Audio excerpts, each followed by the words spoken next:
तांडव करती। भोले बाबा का तांडव नृत्य सुध नहीं रही तो ऐसा लगा कैलाश पर ही नृत्य कर रहे हैं। तो चुंदरी उड़ गई, जटा का जूड़ा जो बना था खुल गया, गजरा निकल गया, हथफूल निकल गए, बाजे बिखर गई, बाजबंद टूट गए, सब मैया पार्वती को बड़ी सकुच लगी। और सुनो, रास को छोड़ दरवाजे पर आ गया,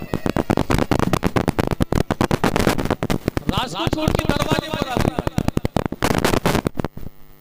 और उसके बाद में तो भैया भोले बाबा बैठ गए, लहंगा बचा था तो सब हो गया नाच में।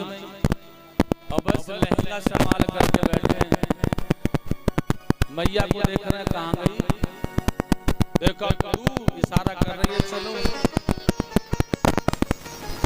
लेकिन भोले बाबा कह रहे हैं या मैं गोपी बनकर तो ब्रजराज के लिए आया हूं ब्रज में, इसलिए मैं गोपी बनकर के तो कृष्ण के लिए आया हूं, इसलिए गोपी बनकर के ब्रज में आने का भाव केवल कन्हैया के लिए, इसलिए मैं यहीं रहना चाहता हूं सदा सदा के लिए अपने ब्रजराज कृष्ण के पास। इसलिए पार्वती अब जाने का तुम जाओ, मैया कहने लगी जो तुम ही ना जाने तो मैं ही क्या करूंगी वहां जाके, इसलिए मैं भी यहीं रहूंगी, या तो चलो निकल चलो मौके भाग चलो यहाँ से। भोले बाबा कहने लगे नहीं मैं तो यहीं रहूंगा। महादेव के पास में भगवान ने आकर कहा क्यों नहीं रहा गया क्या यहाँ आए बगैर तुमसे, गोपी बन गए।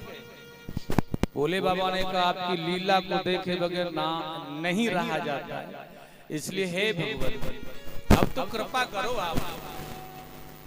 कन्हैया जी ने कहा तो ठीक है मैया बुला रही है चले जाओ।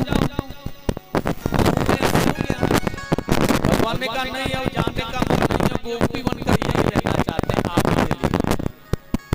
ठाकुर जी ने कहा तो ठीक है बस जाओ यहीं। और देखिएगा आज गोपेश्वर महादेव के नाम से भगवान वृंदावन में बस गए। प्रेम से बोलेंगे गोपेश्वर महादेव की जय हो, जय करो जोर से बोलो आनंद बांके बिहारी लाल की। तुम्हारा हिसाब कैसे पता है, एक नातेदार आया था एक किसी व्यक्ति के यहाँ, मानो जैसे पूजा की मौसी आई मौसा गुलबा लाई, तो देखिए नातेदार आया था एक बार किसी के यहाँ, तो जैसे नातेदार आया बड़ी अच्छी चाय कोल्ड ड्रिंक पिलाना, नाश्ता कराना, चाय पिलाना, दूध पिलाना और बड़ा सुंदर सुंदर पकवान। आहा ध्यान दे के सुनियो,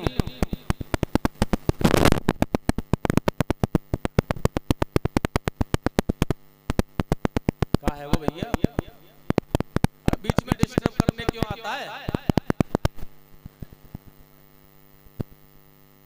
बोलिए गोविंद भगवान की, आनंद कंद भगवान की। तो ध्यान दें, वो नातेदार की जब बहुत अच्छी सेवा थी तो जब खातर अच्छी हुई तो फिर तो भैया तुम जानो कहाँ जाने को मन, अब खातरदारी बढ़िया है रही है तो रुक गए नातेदार, अब नहीं जा रहा है परीक्षित महाराज। एक दिन भया, 2 दिन भये, 3 दिन है गए, 4 दिन है गए, वह कहने लगो पति वाको पत्नी से देख सुन रही तेने आके सेवा का कर दे तो जाने कोई मन ना बना रहा।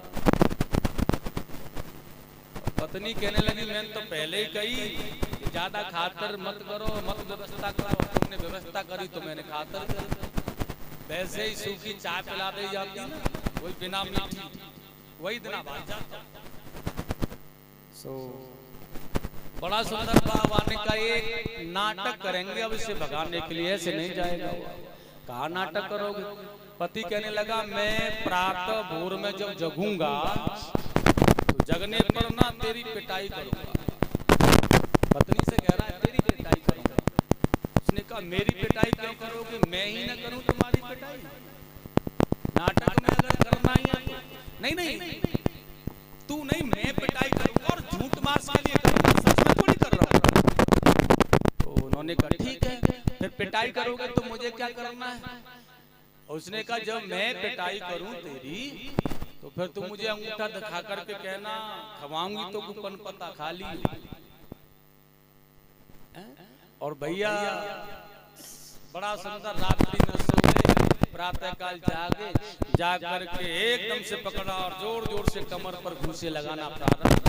उनसे काम नहीं, तो समझा रखा है, इतनी बार बताया, तेरी समझ में नहीं आई, जोर जोर से घूंसा पड़ रहे हैं आज उस पर। और वो कह रही है गुस्से में आकर के खा लियो पन पता, खवाऊंगी तो सेक के गरम गरम। सवेरे सवेरे कम मुखत मार रहा है, खवाऊंगी पन पता खा ली। नातेदार सुन लो कान फैलाए, मान के याई की पन पता ना है तो हमें कहाँ मिल जाएंगे, इसलिए निकलो। अब अपना थैला रखा कमर पर डाला और डाल के थैला नातेदार चलने लगे। और जैसे घर से थोड़ी ही दूर गए हो, पत्नी कहने लगी नाटक में इतनी जोर से मारते हैं जितना तुमने मारा था। प्यार करने लगा वो पति अपनी पत्नी को, नहीं लग गया होगा, मैं तो नाटक ही कर रहा था, प्यार से ही मार रहा था, लग गया होगा, लेकिन मत करना देवी, ऐसा मत करना कि पनपता खवाए ही ना, वो नाटक था, इसलिए मैंने तुझे झूठ मास के लिए ही तो मारा। और जैसे ही तो कहा कि झूठ मास के लिए मारा, लौट के नातेदार फिर आ गया, माने कि हम तो झूठ मास के लिए गए थे, तुमने झूठ मास के लिए मारा तो हम भी झूठ मास के लिए गए थे। ऐसे तुम झूठ मास के लिए ताली बजाती हो और बोलती हो जयकारा, बाकी तो भैया बात तो बड़ी अच्छी है, गायब बोले प्रेम से बोलेंगे गोविंद भगवान की अद्भुत रास रचा। बहुत भगवान शिव गोपेश्वर बने। आगे सुखदेव जी ने बड़ा सुंदर वर्णन किया है यहाँ पर। देखिए अरिष्टकासुर का वध भगवान ने किया, यह बैल के रूप में आया है। कंस के भेजे हुए दानवों का भगवान ने वध किया, व्योमासुर का वध किया, ग्वाल वालों में यह खेल रहा था। और देखिएगा इसी प्रकार से आज देवताओं ने आग्रह किया नारद जी से, और यह नारद जी जो हैं कंस के दरबार में और बड़ी सुंदर कंस से वार्ता चल रही है। ऐसे है नारद कंस के आसन दिया, सत्कार किया, पूछा कुशल। नारद जी ने कहा भैया कैसा चल रहा है राजन तुम्हारा कारभार? तो कंस ने कहा महाराज कुछ नहीं, बड़ी मट्टी खराब है, ये कृष्ण बलराम आए दिन रोज मैं जिन दैत्यों को भेजता हूँ मेरे दैत्यों का वध कर देते हैं। बड़े बड़े पहलवानों को मार डाला है उन्होंने, पछाड़ डाला है।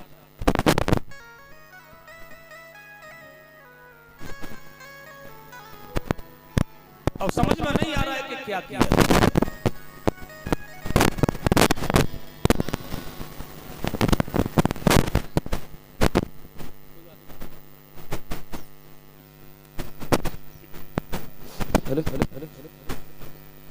ये गुरुजी की शिष्या है, खुर्जा से आई है, भूरी देवी पत्नी साहूकार। कुछ दान दाताओं की सूची इस प्रकार है। 2100 रुपए 1 कट्टा गेहूं विजेंद्र सिंह पुत्र स्वर्गवासी श्री हरपाल सिंह प्रधान जी। 3100 रुपए, मैं नाम तो लेना नहीं चाहता लेकिन लेना पड़ेगा, जो हमारे परीक्षित महाराज हैं इस वक्त भगवान रूपी मुद्रा में ही हैं। भगवती प्रसाद शर्मा जी पुत्र स्वर्गवासी श्री ज्वाला प्रसाद शर्मा जी 3100 रुपए भागवत कथा में देते हैं। 101 रुपए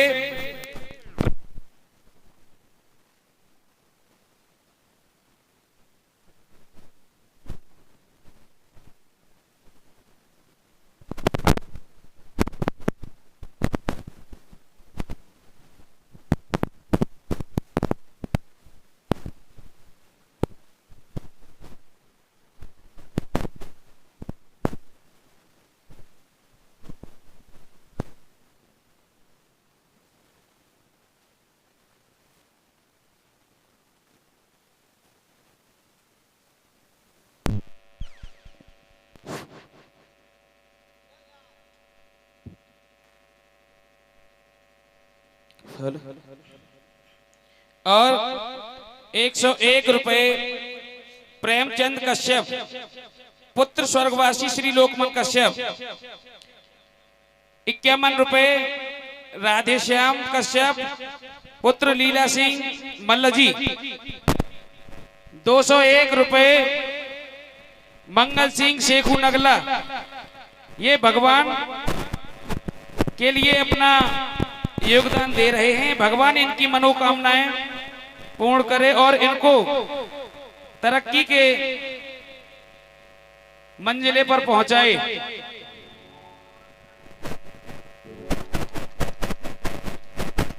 बोलिए आनंद कंद भगवान। तो थोड़ा सा ध्यान दे करके चलेंगे कथा। नारद जी ने कहा कि कंस को राजन तुम्हें परेशानी क्या हो रही है? तो कंस ने कहा कि मेरे आए दिन सभी साथियों को मारा जा रहा है और वो कृष्ण बलराम मेरे सभी साथियों को मार देते हैं। नारद जी ने कहा तुम बड़े भोले हो राजन, ये नंद के बालकों में इतना साहस कैसे हो सकता है जो तुम्हारे बड़े बड़े महाबलशाली दैत्यों का संहार कर सके? मुझे लगता है इसमें कोई चालाकी देवताओं की हो सकती है। और अगर तुम्हें भय है कि नंद के बालक इस काम को करते हैं तो फिर एक काम करो, अपने यहाँ उत्सव मनाओ, कोई यज्ञ अनुष्ठान करो, मेला लगाओ और उसमें आयोजित करो नंद बाबा को और न्योता भेज दो नंद राय के लिए अब की बार अपने पुत्रों को लेकर के मथुरा में पधारे। हम उनसे मिलना चाह रहे हैं। आप महाराज हैं, नंद आपकी आज्ञाओं का पालन करेंगे, इसलिए अपने पुत्रों को जब वह लेकर के मथुरा आए हैं तो अपने पहलवानों के द्वारा मरवा देना। पता चल जाएगा कि कौन किसमें कितना पानी कितना दम है। कंस के दिमाग में बात बैठ गई नारद बाबा की, क्योंकि हितैषी है नारद, देवताओं का कार्य नारद जी ने कर दिया है। और नारायण नारायण कहकर के ये निकल गए यहाँ से। लेकिन वही कंसा अक्रूर जी को बुलाता है और बुला करके यार वृंदावन के लिए भेज रहा है, भैया ये पत्र ले जाओ, ये पाती ले जाओ और सुनो ये संदेश हमारा जाकर नंद को दो कि वह हमारे पहलवानों के लिए माखन दूध घी आदि भिजवाए कर के रूप में। और सुनो यहाँ जो उत्सव होने वाला है उस उत्सव की तैयारी के लिए नंद को न्योता दे दो। और अब की बार उन्हें जाकर के कहो कि अपने पुत्र कृष्ण बलराम को भी यहाँ लेकर के आए, अन्यथा अगर हमारी आज्ञा का उल्लंघन किया गया तो पता नहीं फिर क्या होगा। और अक्रूर जी को भेज दिया गया है वृंदावन। अक्रूर जी वृंदावन के लिए पधारे हैं आज। भगवान कृष्ण बड़े सुंदर भाव में आज सुखदेव जी स्वामी ने कहा जब अक्रूर जी से मिले हैं अपने महल में अपने नगर में आने पर तो वसुदेव प्रीति से आज उनका सत्कार किया है। लेकिन भगवान श्री कृष्ण बलराम ने भी चरणों में गिर करके वंदन किया। आज अक्रूर अपने बड़े बुजुर्गों का सत्कार किस प्रकार किया जाता है, यह भगवान हमें पल पल समझाने का प्रयास कर रहे हैं। पल पल समझाने का प्रयास। हर पल भगवान अपने बड़ों का माता पिताओं का कितना ख्याल रखना है, कितनी सेवा कर रहे हैं, इस बात को यह आदर्श रूप में हमें बता रहे हैं कि तुम्हें क्या चाहिए। लेकिन आज का युवा है ना, वो अपने धर्म से बहुत जल्दी जल्दी जल्दी जल्दी पलायन कर रहा है, बिछड़ रहा है, दूर भाग रहा है। शास्त्र सुनने की इच्छा नहीं है। किसी भी कार्य को कर रहा है तो अहमता के रूप में कर रहा है, माता पिता की सेवा नहीं कर सकता।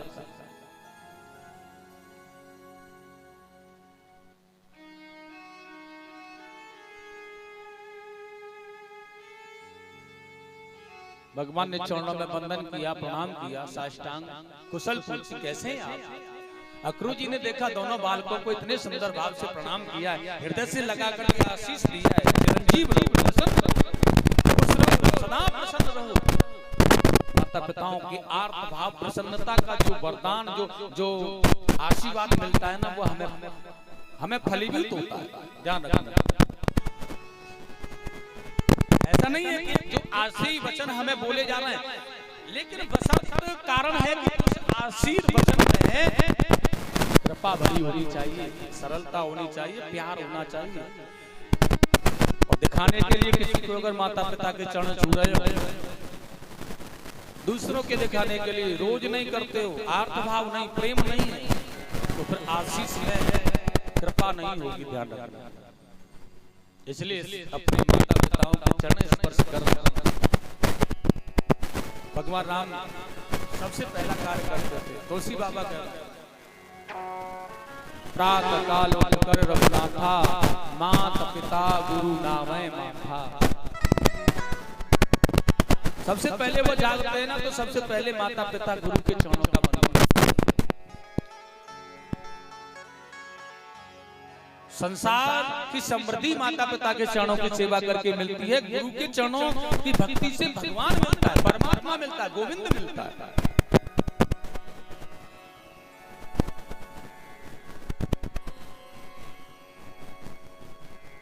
इसलिए हमें इन तीनों की सेवा करना अनिवार्य है।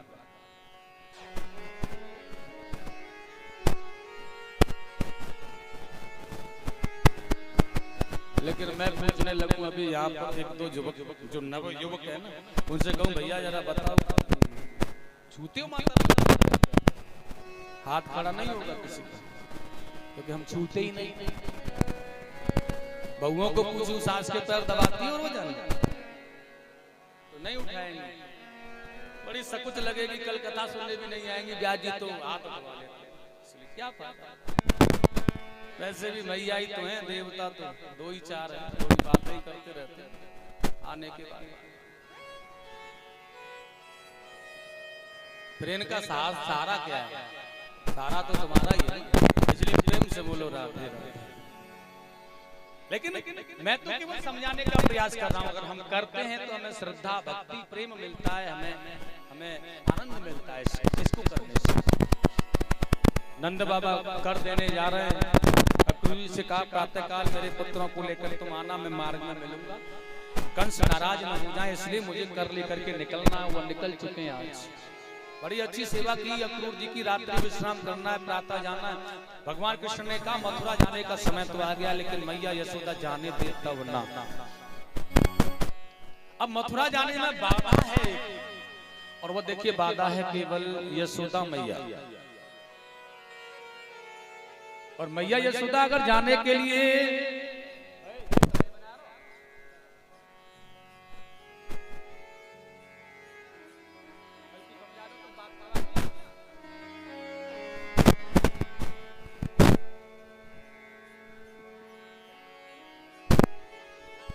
बोले वृंदावन बिहारी लाल की, आनंद कंद भगवान की जय जय श्री राम।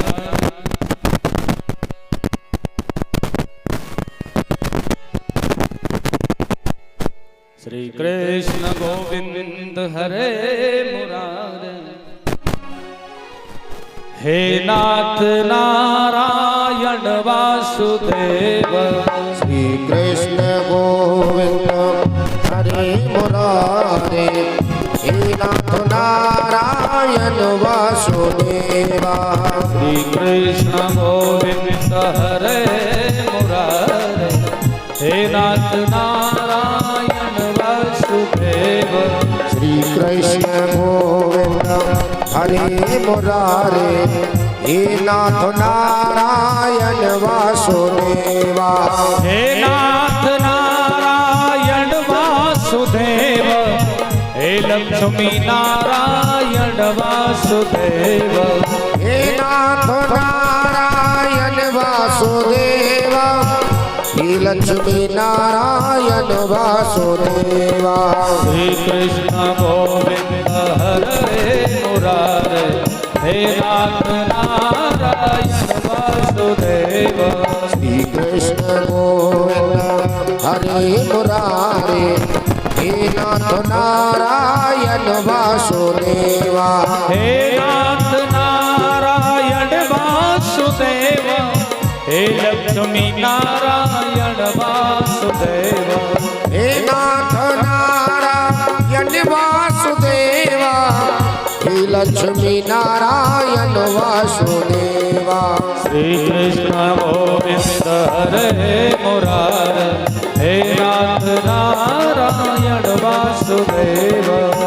कृष्ण गोविंद हरे मुरारे हे नाथ नारायण वासुदेवा राधे कृष्ण राधे कृष्ण राधे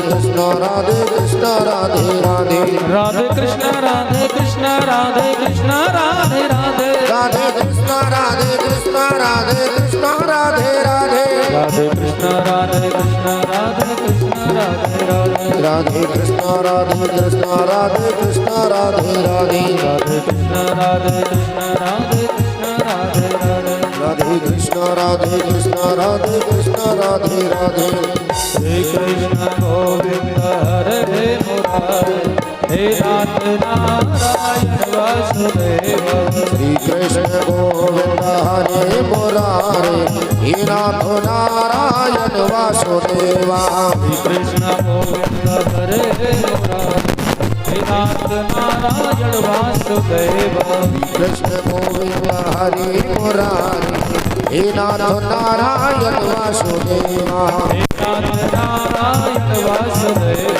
हे नाथ नारायण वासुदेवा हे नाथ नारायण वासुदेव हे नाथ नारायण वासुदेवा हे नाथ नारायण वासुदेव हे नाथ नारायण वासुदेवा हे नाथ नारायण वासुदेव हे नाथ नारायण वासुदेवा हे नाथ नारायण वासुदेव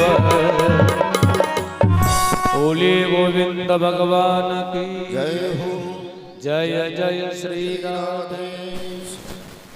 भगवान गोविंद मैया यशोदा को जाकर के मनाने का प्रयास किया है। प्रातः काल मैया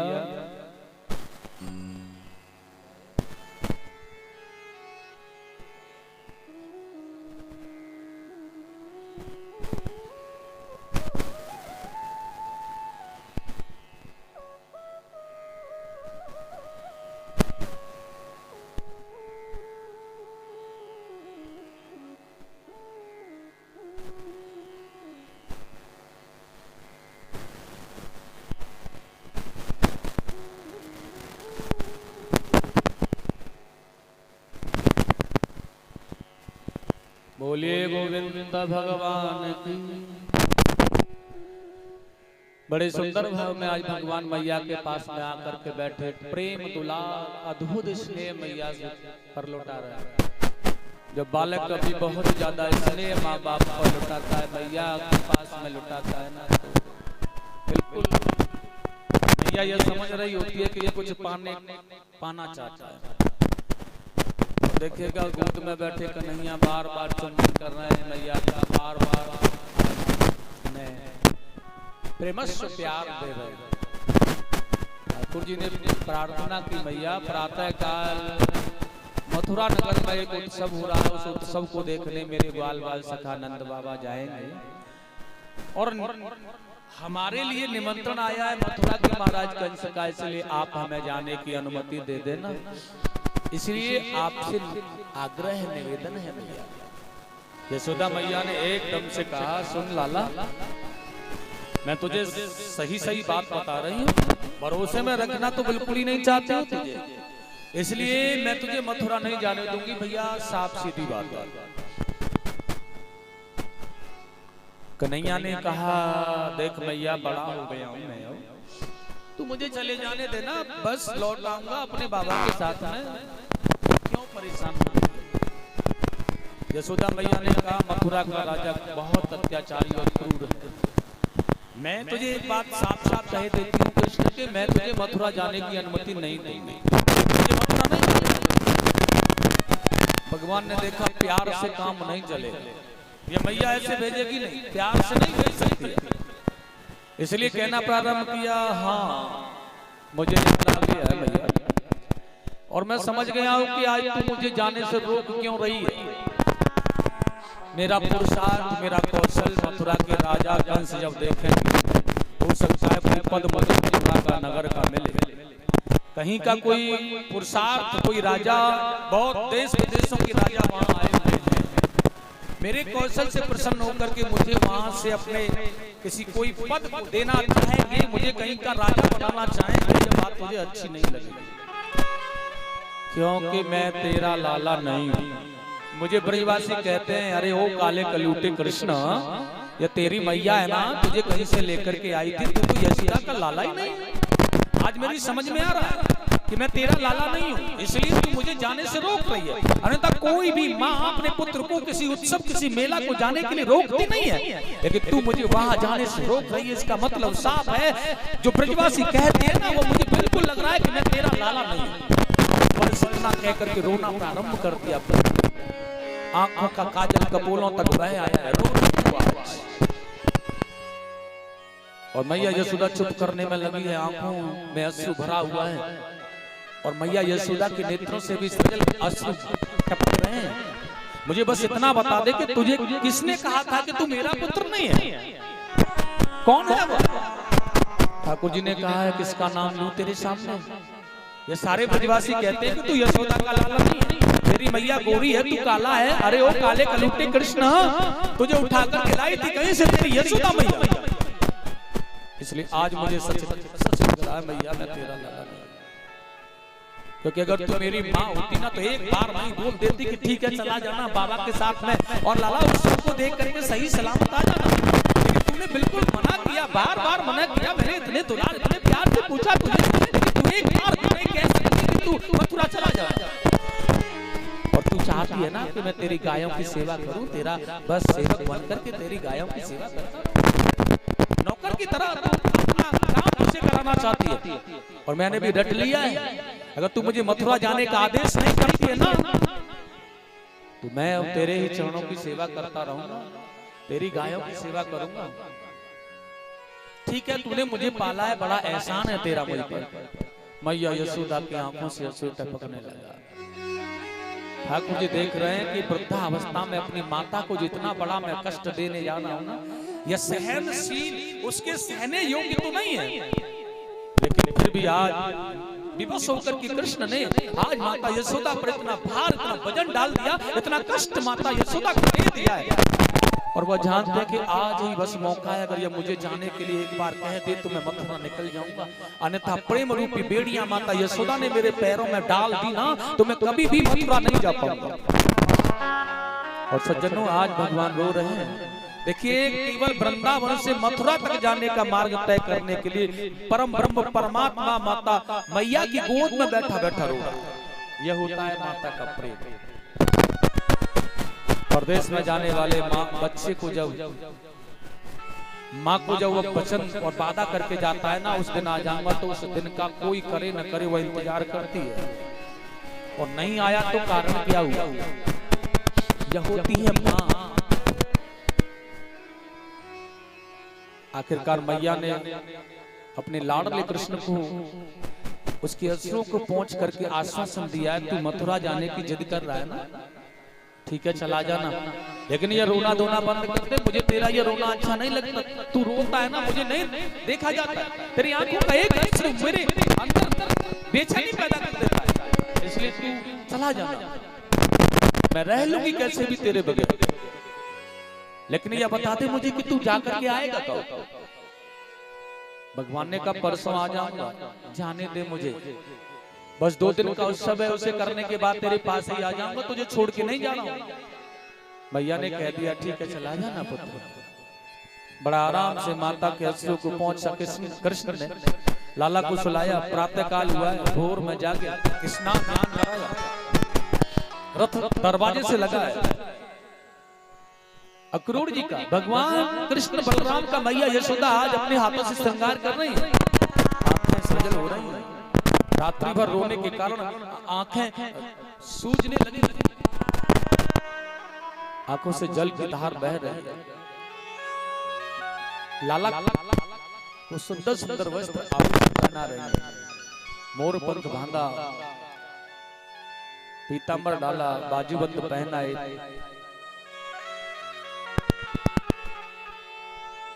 कुंडल, चमेली के पुष्प, अद्भुत श्रृंगार भगवान का किया है। अक्रूर जी ने हाथ पकड़कर रथ में चढ़ाया,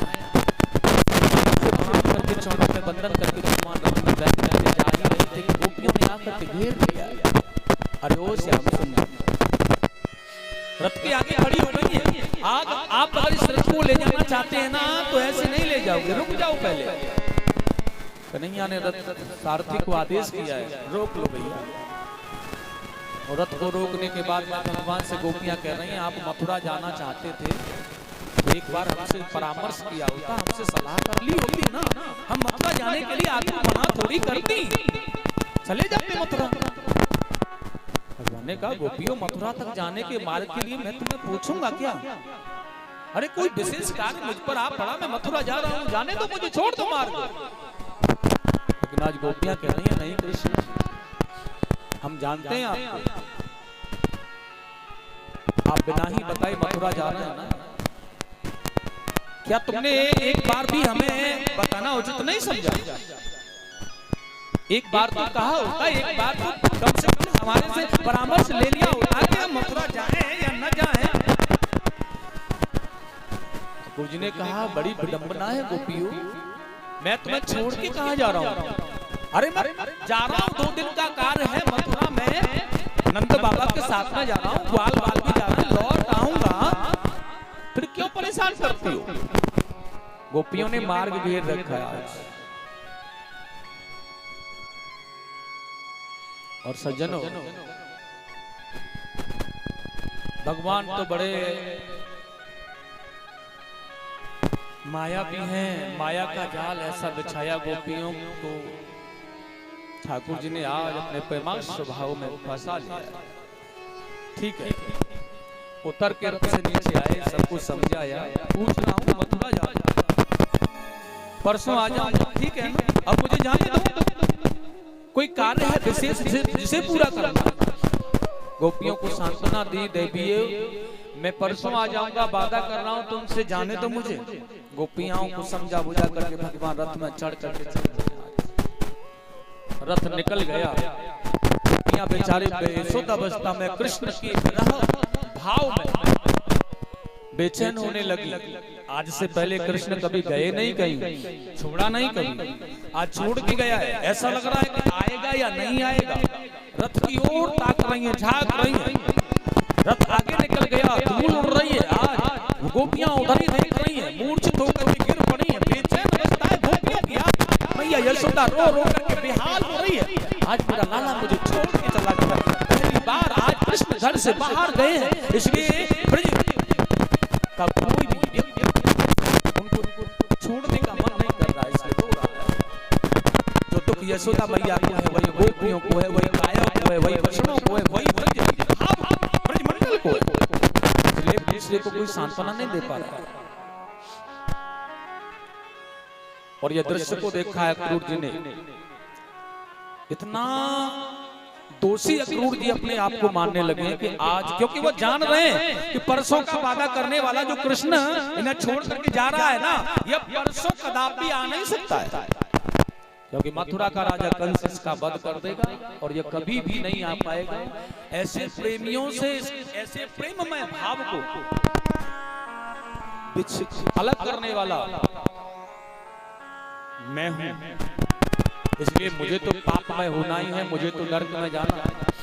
रथ को लगा दिया यमुना के किनारे पर और यमुना मैया में स्नान करने जाना है आज अक्रूर जी। हे यमुना मैया, आज मेरा भी अंतिम स्नान है, क्योंकि अगर इन बालकों को कंस ने मार डाला तो मैं भी मुंह नहीं दिखाऊंगा, मैं भी अपने प्राणों को त्याग दूंगा। जब मैं इनकी सुरक्षा नहीं कर सकता तो फिर मुझे अपने प्राण त्यागने होंगे, इसलिए आज मेरे पापों से मुझे मुक्त करना भैया। भगवान जान रहे हैं कि अक्रूर जी को बड़ी बेचैनी हो रही है। यमुना में जैसे अक्रूर जी ने गोता लगाया, ठाकुर जी का दिव्य दर्शन यमुना के अंदर आज अक्रूर जी ने किया। अक्रूर जी आज आश्चर्य करने लगे, निकल के बाहर आए, रथ पर बैठे कन्हैया बलराम से बतरा रहे, फिर अंदर चले गए, अंदर डुबकी लगाई तो यमुना में देखा, बाहर निकल करके आए तो कृष्ण को रथ पर बैठा देखा। भगवान कन्हैया ने आवाज लगाई, अक्रूर चाचा, कोई विशेष परिस्थिति या विशेष परेशानी हो तो हमें बताओ, हमारे संकट का निवारण करें। क्या परेशानी है आपको? अरे क्या कष्ट है आपको? कोई परेशानी है क्या? अक्रूर जी ने कहा परेशानी तो थी, लेकिन अब नहीं है भगवान। मुझे जो परेशानी थी ना, आप तो हर परेशानी को पल मात्र में हरण करने वाले होते हो। जो परेशानी मुझे बन रही थी ना, वो परेशानी का हरण आपने कर दिया है। और अक्रूर जी जान गए जिसे मैं ले जा रहा हूं कंस उसका बाल बाका नहीं कर सकता, और हो न हो अवश्य ही जिसे मैं लेकर के जा रहा हूं, जो शुभ कार्य मैं कर रहा हूं ना, इन्हें ले जा करके अवश्य ही यही कंस का काल है। और आज पापी कंस का वध करा करके मैं मथुरा नगर को उस पाप से मुक्त कराऊंगा। ऐसा सौभाग्य मुझे दिया है भगवान ने। बड़ा सुंदर भाव। और देखिए मथुरा में प्रवेश किया है आज भगवान ने।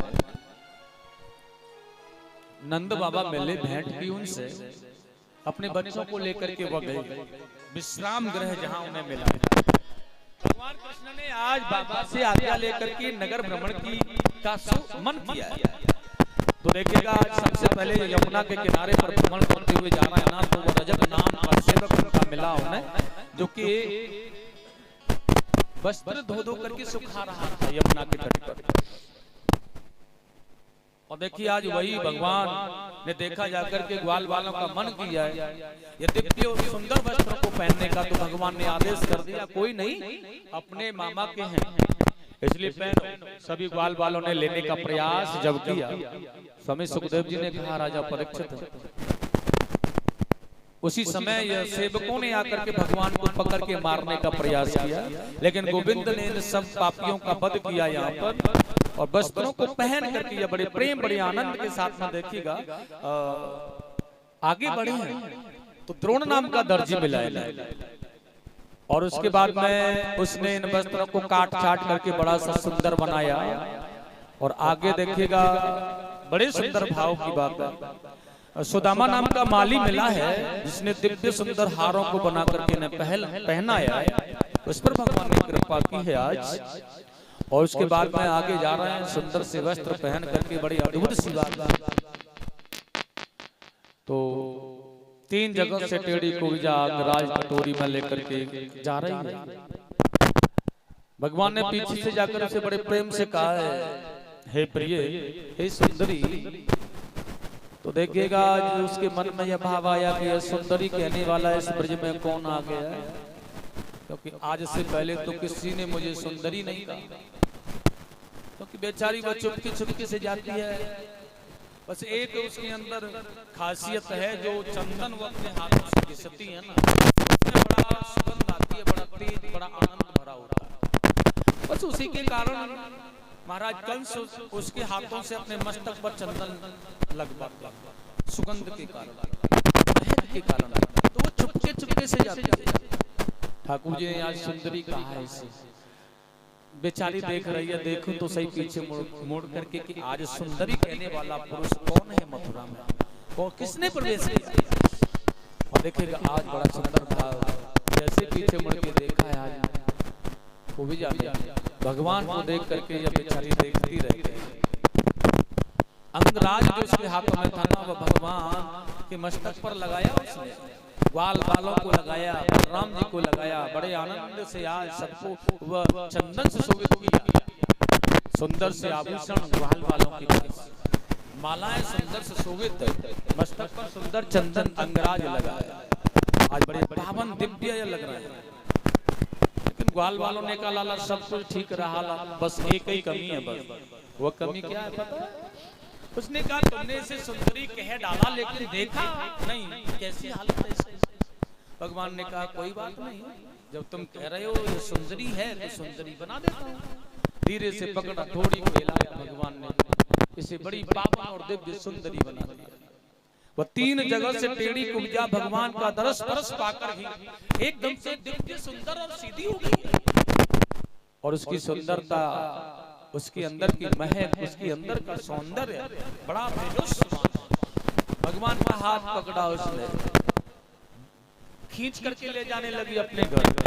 ठाकुर जी ने कहा मैं तुम्हारे घर आऊंगा, लेकिन कुब्जा कंस का पहले वध करना है मुझे, उसके बाद तुमसे मिलूंगा।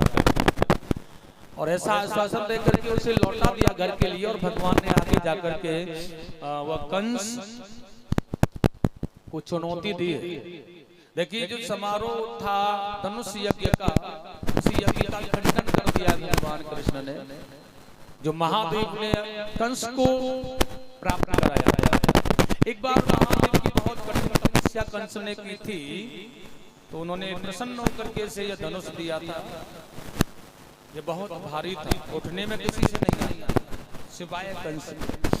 अच्छा, इसकी प्रत्यंचा भी कंस ही खींचते थे और किसी के बस में नहीं था, संभव नहीं था।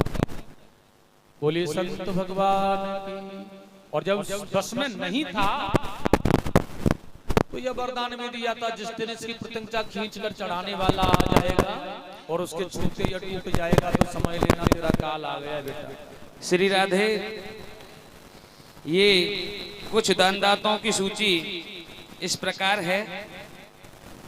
500 रुपए भूरी देवी पत्नी साहूकार फौजी, 101 रुपए एक परात गेहूं आलोक कश्यप पुत्र स्वर्गवासी श्री ऐलानी कश्यप, 1100 रुपए गुप्तदान, 500 रुपए गुप्तदान प्रसाद के लिए,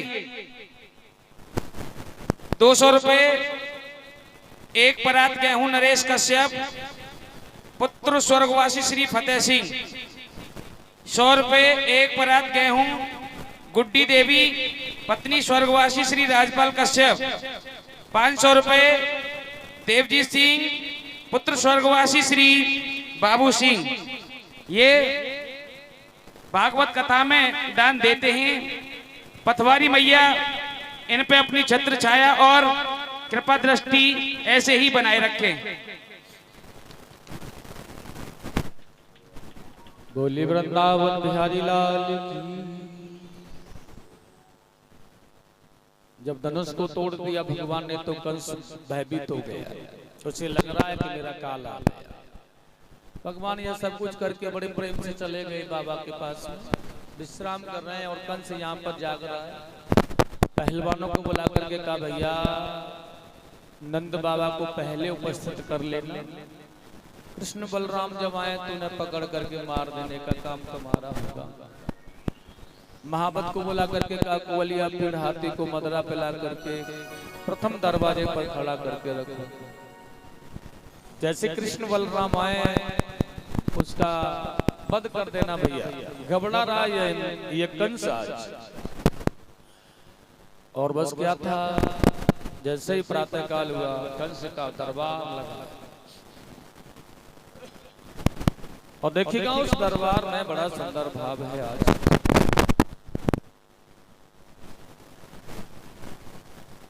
ये बड़े प्रेम से कुवलिया हाथी का भगवान ने उद्धार किया। महाबत ने बहुत मना किया, समझाया, लेकिन वो नहीं माना तो मार डाला उसने। और उसके बाद में देखिएगा आज अंदर गए मल्लशाला में जाकर देखा है, बड़े बड़े भयानक मल्ल हैं। जिसने भी जिन्हें एक बार देखा है बस वो देखता रह जाता है। अलग अलग भाव है यहाँ भगवान को देखने के। और व्यास जी ने बड़ा सुंदर यहाँ पर कहा है,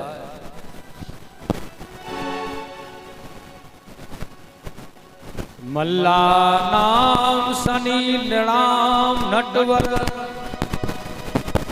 स्त्रीणाम स्मरो मूर्तिमान श्री कृष्ण गोविंद हरे मुरारे। श्री कृष्ण गोविंद हरे मुरारे।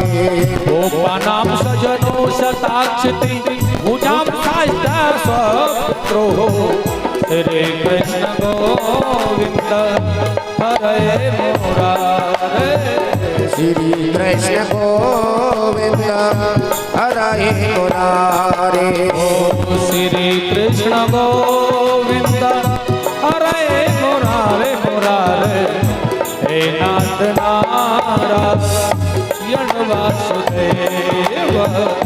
हे नाथ नारायण वासुदेवा।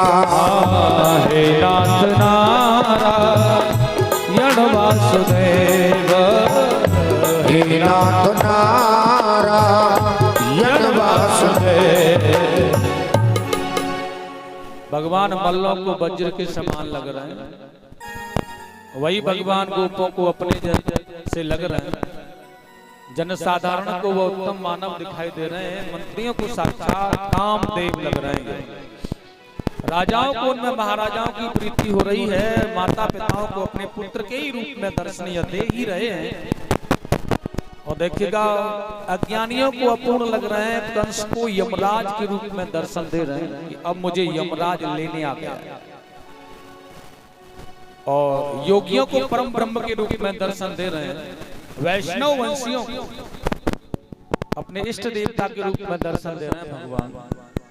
और बड़ा सुंदर भाव है, चाकी रही भावना जैसी, प्रभु मूरत देखी तिन तैसी। जिस भाव में कन्हैया को भगवान को देख रहा है, उसी भाव में वो उसे दर्शन दे रहे हैं। बड़ा अद्भुत इसलिए है, बड़ा सुंदर भाव। और मल्लशाला में पहुंचे, कंस का इशारा पाकर चारूण मुष्टिक ने अपना हाथ बढ़ाया और कृष्ण बलराम को खींच लिया मल्लशाला। भगवान कहने लगे दिमाग खराब है तुम्हारा, पागल हो गए हो क्या? अरे हम यहाँ पर देखने के लिए आए हैं, तुमसे युद्ध करने या लड़ने नहीं आए भैया, हमें यहाँ बुलाया गया देखने के लिए। इसलिए बिल्कुल बिना तैयारी के मल्लशाला में खींच लिया। इतने इतने बड़े पहाड़ के जैसे तुम योद्धा हो, हम नन्हे नन्हे से बालक हैं, बताओ हमसे युद्ध करोगे तुम? नंद का ब्लड प्रेशर बढ़ने लगा, पसीना आ गया। अपने बच्चों को देखा चारों मुष्टिक के हाथों में, ऐसा मानो कि काल के हाथों में देख रहे हैं अपने बालकों को, या नहीं छू रहे। इसलिए घबराने लगे, परेशानी उत्पन्न हो गई, पसीना पसीना हो गया। नंद बाबा आई अब मेरे बालकों को मार डालेंगे दुष्ट। इसलिए भगवान की प्रार्थना कर रहे हैं, ये भोलेनाथ रक्षा करें पुत्रों की कैसे भी। लेकिन याद आया हनुमान जी महाराज, मैं आपके दरबार में आपके चरणों में भेंट करूंगा, प्रसाद चढ़ाऊंगा, मेरे बालकों की कैसे भी रक्षा कर लो, क्योंकि अखाड़े के मालिक तो आप ही है ना, इसलिए आज कैसे भी रक्षा करो। भगवान ने देखा कि बाबा देवताओं को मना रहे हैं, इसलिए आज ठाकुर जी ने भी कहते हैं कि आत्मूढ़, अरे ओ मुष्टिक, हमारा कौशल देखना चाहते हो? हाँ पता चलेगा। ठीक है तो एक काम करो, हमारे जैसे पहलवान बुलवा लो, दिखाएं कौशल अपना। चारुण ने कहा तूने बड़े बड़े पहलवान और दैत्यों को पछाड़ा है कृष्ण, हमारे महाराज कंस बड़े परेशान हैं तुझसे, आज पता चल जाएगा तुझे कि तेरी मैया ने कितना दूध पिलाया तुझे। ठाकुर जी ने कहा यशोदा मैया का दूध तो बड़ा पावन है, तो मैया के दूध को चुनौती दे रहा है, युद्ध करने चला है, हमारी माँ के दूध को चुनौती दे रहा है। ठाकुर जी ने कहा तो फिर ठीक है, आज का जो युद्ध करेंगे वो तेरे साथ ही करेंगे चारों, और देख तू हमारा कौशल कि हमारे माता यशोदा के दूध का कमाल किया। और भगवान ने चौड़ी छाती फैला करके आज मल्लशाला में प्रवेश किया और चारूण की तरफ देखा, उसका हाथ पकड़ा, खींचा, घुमाया, जोर से पृथ्वी पर पटक दिया। गोविंदाय नमः। पलक झपा, खुला, इतने देर में चारूण जैसा पहलवान मुंह फाड़ के पड़ा है। गोविंदाय नमः। बलराम जी देखते रह गए, कन्हैया बड़ा चालाक, पहले हमें काम करना था, क्योंकि बलराम बल के अधिकार शक्तिशाली है, हमसे पहले काम कर दिया। बलराम जी ने एकदम से मुष्टिक को पकड़ा, खींचा, जोर से मुष्टिक प्रहार किया, सर में एक ही घूसे में गोविंदाय। बेटा ये मैया यशोदा का दूध का कमाल, हमारी माँ के दूध को चुनौती देने वाले पड़े आज। नेक नेक से छोटे छोटे से बालकों ने इतने बड़े पहलवानों को मारा है, बाजे बजने लगे, वाह बेटा कमाल कर दिया। कंस ने कहा मूर्खों, मेरे पहलवान मरे, तुम बाजे बजा रहे हो, शोक करो इनका। लेकिन भगवान चढ़ गए, आज सिंहासन पर बैठा राजा कंस कांप रहा, मुकुट को उठा करके रख दिया है, बालक को पकड़ लिया, भगवान कृष्ण ने खींच करके ला रहा है आज, और वो घबरा रहा है, छोड़ दो मुझे कृष्ण, छोड़ दो कृष्ण, मैं तुम्हारा मामा हूं भैया, जैसा चाहोगे, जैसा कहोगे, जिस जैसे राखोगे वैसे रह लूंगा, लेकिन मुझे छोड़ दो। भगवान छाती पर बैठ गए मामा कंस की पर। और वो चिल्ला रहा है छोड़ दे, मैं तेरा मामा हूँ, तू मेरा भांजा है। कोई अपने मामा को मारा करता है भांजा? अरे छोड़ दे भैया। लेकिन भगवान कह रहे हैं आज मामा से ही अगर मेरा ही अपराध होता तो मैं तो निष्पाप तुम्हें छोड़ देता, इतनी निवेदन करने पर, लेकिन मेरे बस में नहीं है कुछ भी। सुन मेरी जननी की तूने और कैसी देख सजा कराई थी। इस समय माता देवकी मेरे पिता वसुदेव जी के साथ में जा रही थी दुल्हन बन करके, तो पापी तूने उन्हें कोई भी सुख नहीं पहुंचने दिया, उनके बालों को पकड़ करके खींचा था तुमने। सुन मेरी जननी की तूने कैसी देख सजा कराई थी, खींचा था रथ से बाल पकड़, खींचा था रथ से बाल पकड़, फिर उस पर खड़क उठाई, खींचा था रथ से बाल पकड़, उस पर खड़क उठाई।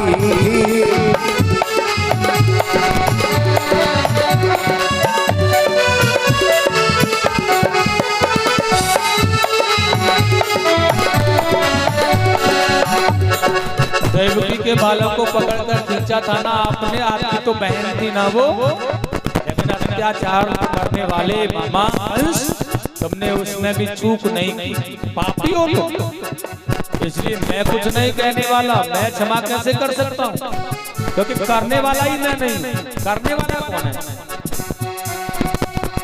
उन बालों का बदला तुमसे लेता है बाल देवकी का, लेता है बाल देवकी का, लेता है बाल देवकी का, लेता है बाल देवकी का। वह नववाणी की अश्वध्वनि, उस नववाणी की अश्वध्वनि, मैं हूँ अष्टम लाल देवकी का, उस नववाणी की अश्वध्वनि, मैं अष्टम लाल देवकी का।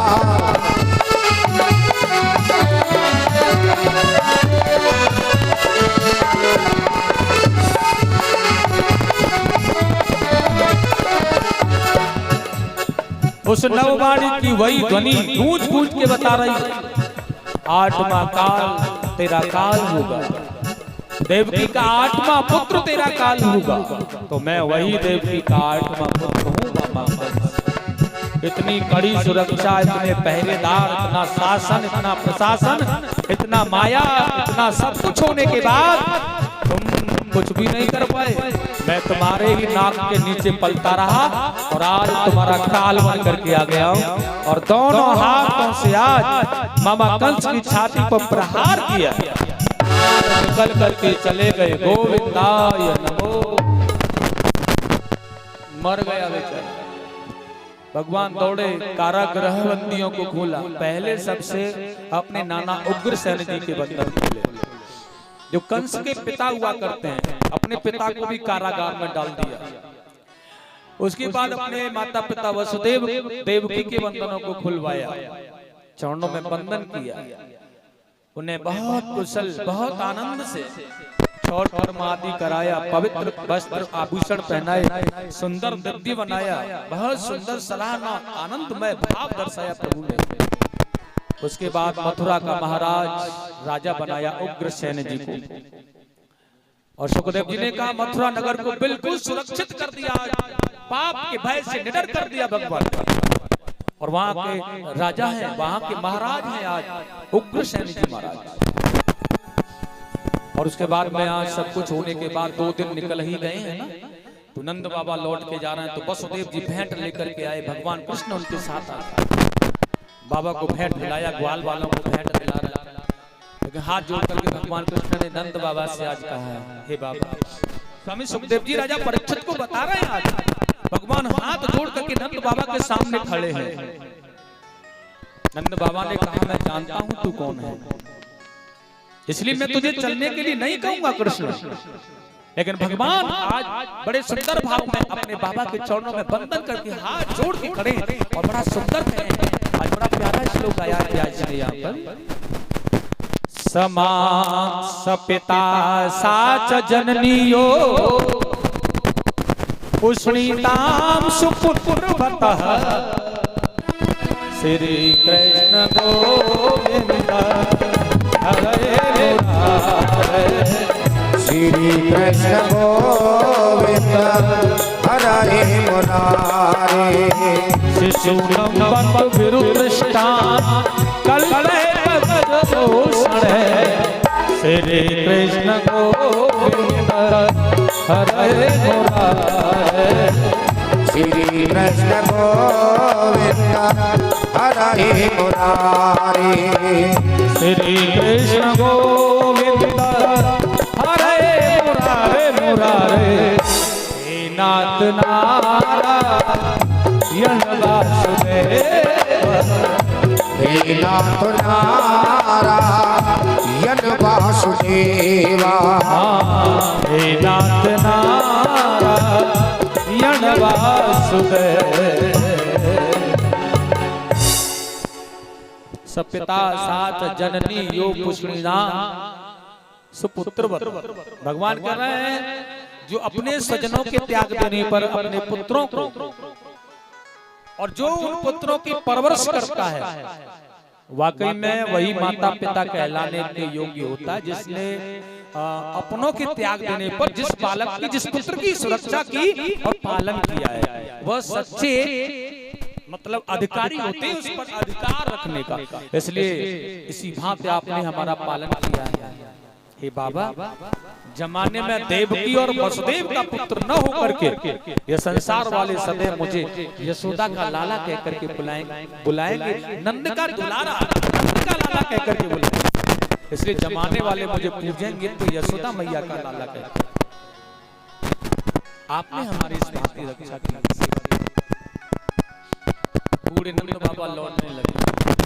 मथुरा नगर में आज देवकी वसुदेव ने देखा हम दूर होने के कारण हमारे बच्चों की अच्छी परवरिश माने शिक्षा नहीं हुई, तो परवरिश के साथ साथ में शिक्षा भी जरूरी होती है। और यहाँ पर बड़ा सुंदर कहा है सुखदेव जी स्वामी ने, राजा परीक्षित जो माता पिता सामर्थ्य के अनुसार अपने पुत्रों को अच्छी शिक्षा नहीं देते वो शत्रु के समान होते हैं। ध्यान रखना, माता शत्रु पिता बैरी ये न बालो न पाठती। भगवान सुखदेव जी राजा परीक्षित को कह रहे हैं वो माता पिता शत्रु के समान होते हैं जो अपने पुत्रों को अच्छी शिक्षा नहीं दिलाते। अच्छा सत्मार्ग, अच्छी बातें, अच्छी क्रियाएं, अच्छा भाव और अच्छी शिक्षा। तो भगवान श्री कृष्ण को वसुदेव देवकी ने उज्जैन में स्थित शांतिपन गुरु जी के यहाँ गुरुकुल में विद्या अध्ययन करने के लिए भेज दिया। और देखिए बहुत अच्छी तरह से आज मात्र 64 दिन में भगवान ने गुरुकुल में रह करके यहाँ देखिए सुदामा जी से इनकी भेंट हुई है, मित्रता हुई है। और उसके बाद में गुरुदेव की चरण सेवा करते हुए भगवान श्री कृष्ण बलराम के साथ में 64 दिन में मात्र समस्त विद्याओं का अध्ययन कर रहे हैं। और देखिए सर्वस्व प्राप्त करने के बाद में आज भगवान गुरु जी को गुरु दक्षिणा देना चाहते हैं। तो वही गुरु माता ने आग्रह कर दिया है, पुत्र ये दीक्षा या दक्षिणा केवल गुरु जी के लिए ही बनती है या गुरु माता की भी होती है? भगवान ने कहा है वह गुरु माता का भी उतना ही भाव होता है जितना गुरु जी का। इसलिए मैं अगर तुझसे कुछ मांगू तो मुझे मिलेगा? भगवान ने कहा हाँ मैया मांगो। गुरु माता ने कहा जिस दिन से तू आया है ना मैं अपने खोए हुए पुत्र को भूल गई, अब मुझे उसकी याद नहीं आती। मैं अब उसके लिए चिंतित नहीं होती हूँ क्योंकि तू मुझे पुत्र के रूप में मिल गया है कृष्ण।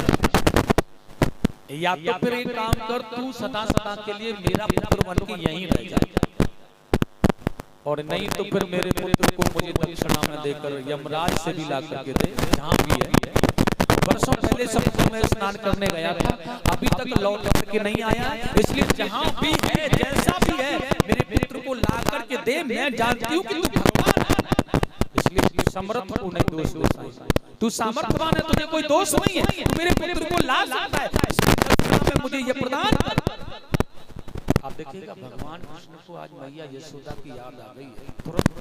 उसने कहा इस प्रकार खोए हुए वर्षों बीत जाने के बाद गुरु माता के कुछ दिवस मेरे यहाँ रह जाने पर छोड़ने का मन नहीं कर रहा है। 64 दिन मात्र गुरुकुल में रहे, वो कह रही है तू मुझे छोड़ के मत जा, तेरे बगैर मैं नहीं रहूंगी।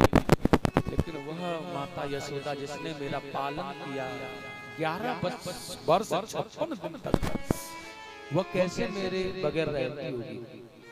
इसका मतलब है वह भी तड़पती होगी मेरे लिए, रोती होगी मेरे लिए, उसकी तड़प, उसकी बेचैनी मुझे आज गुरु माता के अंदर।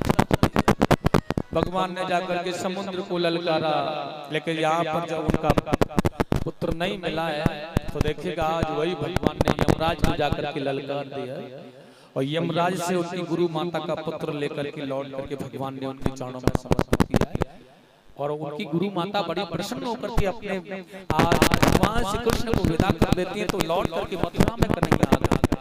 स्वामी सुखदेव जी ने बड़े सुंदर कहा है, जिस दिन से मथुरा में भगवान श्री कृष्ण पधारे हैं गुरुकुल से लौट करके, उस दिन से आज तक देखिएगा कितना सुंदर भाव है। अब वो पूजन नहीं करते हैं, उन्हें बड़ा आटा सा लगता है, और बस एक ही भाव है मन में, मेरी मैया यशोदा कैसे रहती है अपने ब्रजवासियों की याद। माता देवकी ने मन में विचार किया, ये गुरुकुल से आया है ना, उस दिन से मैं इसके पास नहीं गई, मिली नहीं हूँ, बैठी नहीं हूँ, पूछा नहीं है, आज अपने हाथों से भोजन बना लेती हूँ और इसे खिलाकर आता हूँ। और मैया यशोदा ने देखिएगा भोजन बनाया अपने हाथों से, परोस करके थाली में चली लाला के लिए, तो उसे मार्ग में याद आया कि यशोदा तो माखन के साथ रोटी देती होगी, तो स्वयं लौट करके आई, दधी मंथन किया हाथों से देवकी मैया ने, और दधी मंथन करने के बाद माखन निकाला, रखा, लेकर चली लाला के पास हाल करके रोटी के खिलाना चाहता, प्रसन्न होगा। यशोदा का यह स्वभाव होता, इसलिए खिलाना चाहता, और जैसे रोटी पर रख के माखन की ओर भगवान ने देखा तो आंखों से धार बहने लगी। सुखदेव जी कहने लगे आज वो परम ब्रह्म परमात्मा रोने लगा, आंखों की अश्रुधार बंद नहीं हो पा रही है, रो रहे हैं। मैया ने पूछा क्या बात है पुत्र, लेकिन वह कुछ बता नहीं पा रहे हैं आज। और सज्जनों, माता पुत्र को रोते हुए नहीं देख सकती है, इसलिए लौट करके आई।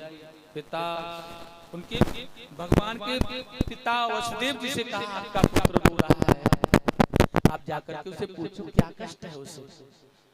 वसुदेव जी ने कहा मैं क्या पूछूंगा उसे, क्योंकि मेरे पास में वह रहा नहीं, मेरे साथ में रहा होता तो मैं पूछ भी लेता, लेकिन मुझे पता नहीं कि वह क्या चाहता है।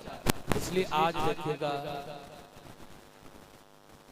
वसुदेव जी ने उद्धव जी को बुलाया, और उद्धव जी को बुला करके कहा है भैया ये कृष्ण तुम्हारे सखा हैं, तुम मथुरा के महामंत्री हो, इसलिए मथुरा के महामंत्री होने के कारण तुम्हारा एक फर्ज बनता है कि मथुरा के युवराज कृष्ण को क्या परेशानी है जाकर के पूछो। मित्र की भांति पूछना, सखा की भांति पूछना, फिर महामंत्री होने की भांति पूछना, कैसे कारण क्या है पूछ कर ही आना। देखो क्या बात है उसे, क्या चिंता सता रही है, क्या परेशानी है उसे। और आज उद्धव जी भगवान की शरण में आए और भगवान की पास उद्धव जी ने आज बड़े श्रद्धा में भगवान को चरणों में वंदन किया। और सज्जनों आज वंदन करने के बाद बड़े सुंदर भाव में, बड़े आनंद में पूछा यार हे कन्हैया आपको इस मथुरा नगर में क्या कष्ट है जरा मुझे बताएं। अगर आपको कोई मथुरा में कष्ट हो रहा है, कोई परेशानी आपको आ रही है, कोई संकट आपको आ रहा है, तो आप मुझे समझाना, मुझे बताने में मैं उसका निवारण करूंगा। उद्धव ने आपको गले भर के पकड़ लिया।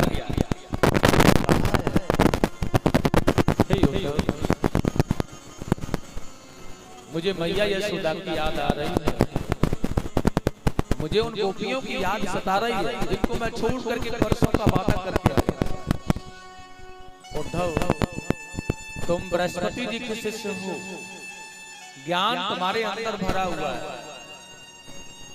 इसलिए उद्धव मैं चाहता हूं कि तुम मेरे ब्रजवासियों को जाकर समझाने का प्रयास करो। मेरे बहुत लाख समझाने पर वो नहीं मानते। मैंने समझाया, भैया ब्रह्म को प्राप्त करने के लिए भजन करो, इस मन को परमात्मा के चरणों में लगाओ, मेरे चरणों में नहीं। मुझे प्रेम करना है तो भगवान से करो, ब्रह्म से करो। लेकिन वो मेरे प्रेम में मेरे आसक्त होकर के मन को मेरे मुझे देते हैं। और ये उद्धव मेरे उन गोपियों का और ब्रजवासियों का मन मुझसे हटा करके भगवान में लगाने का प्रयास करो। ऐसा संदेश और ऐसा ज्ञान में जाकर के सिखाने का काम करो। भगवान ने उद्धव को कहा है, यह पत्र भी मेरा ले जाओ, कुछ सहारा मिलेगा तुम्हें इसके द्वारा।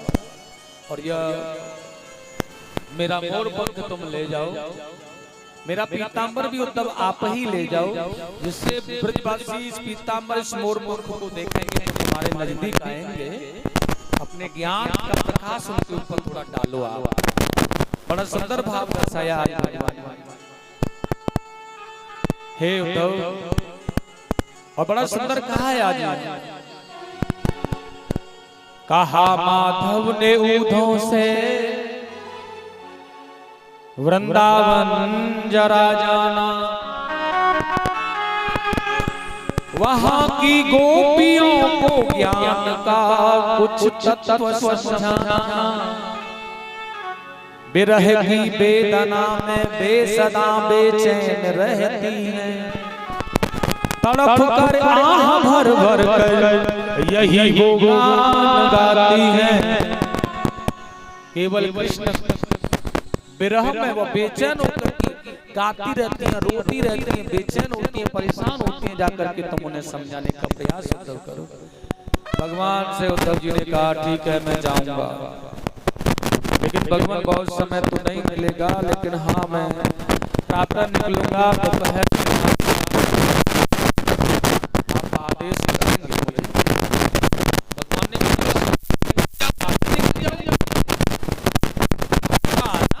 अनिवार्य है, जब मन में आए आप, लेकिन ज्ञान मेरा उपदेश देखिए। आज उद्धव मथुरा से भगवान किया गया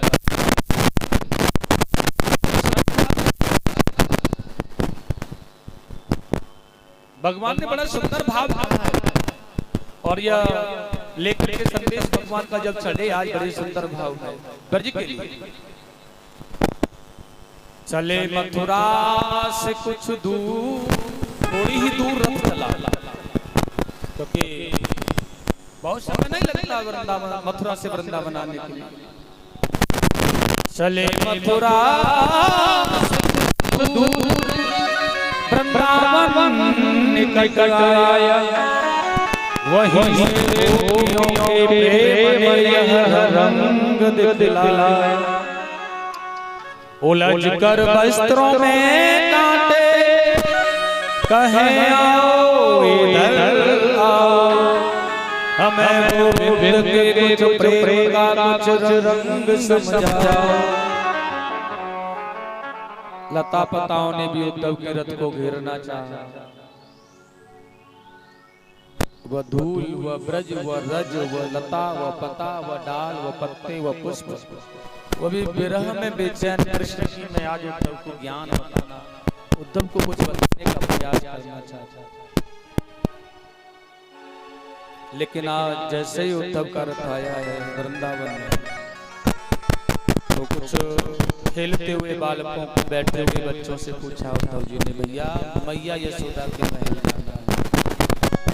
तो मैया यशोदा ने आज बड़े सुंदर बालकों ने बता दिया मार्ग, भैया एक ये जल बह करके आ रहा है, सारे चले जाओ, मैया यशोदा के महल पहुंच जाओगे। तो उद्धव को आश्चर्य सा हुआ है, जल का मतलब यशोदा के महल से। उद्धव ने पूछना चाहा, ज्ञानी है उद्धव, चतुर है उद्धव, क्या है ये क्या दूंगा मैं। बालकनी का जल्दी पहुंच जाओगे उद्धव। वैसे तो मार्ग है लेकिन इसके सहारे जल्दी पहुंच जाओगे। कारण क्या है? कहां से आ रहा है ये जल? ये नाली, ये जल की भरी हुई नाली, इसके सारे कैसे पहुंच जाऊंगा मैं नंद महल? बालकनी का अरे उद्धव, मुझे लगता है पहले क्रूर आया था, पहले अक्रूर आया था, अब की बार क्रूर आया। तुम्हें पता नहीं ये नाली नहीं है, यह पवित्र जल है उन दिव्य आत्माओं का जो कृष्ण की ब्रह में बेचैन हो रही है। बालकनी का उद्धव, जिस दिन से हमारा कृष्ण गया है ना, उस दिन से मैया यशोदा रोती रहती है। उसकी आंखों से धुंधला धुंधला चमकता है, वह रोती रहती है, केवल मात्र रोने के अलावा और कोई काम नहीं है। उनकी आंखों से अश्रुधार बह रही है। वह लाखों करोड़ों गाय बछड़े, वह लाखों करोड़ों गोपियां, वो पंछी, वो बस हिरन, सब जाकर के मैया यशोदा के आंगन की तरफ फूंकरी भर के रोते हैं। जाकर के पूछते हैं, मैया तेरा लाला कहाँ गया है, कब आया? कोई ये उन्हीं ब्रजवासियों के आंखों से बहने वाला जल है उद्धव। चले देखिए सज्जनों, आज उद्धव ने देखा है कितना अगाध प्रेम भी कोई करता है क्या किसी से?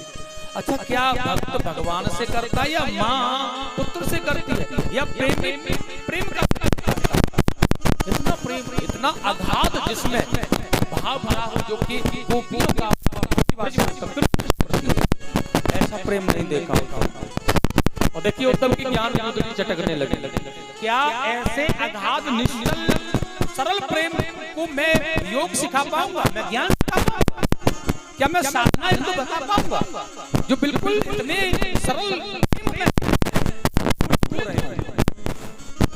उद्धव साहस कर रहा है, फिर भी देखिए इतना साहस उद्धव के लिए बड़ा काफी है कि ब्रजवास के लिए आगे बढ़ गए, इतना मिलने के। और सज्जनों, आज यशोदा मैया के महल गया, नंद बाबा ने बस प्रीति से उनका सम्मान किया और स्वागत किया गया। लेकिन अपने बाप लाला की याद आई तो बाबा नंद के आंखों में आंसू आ गए। कन्हैया ठीक तो है ना उद्धव?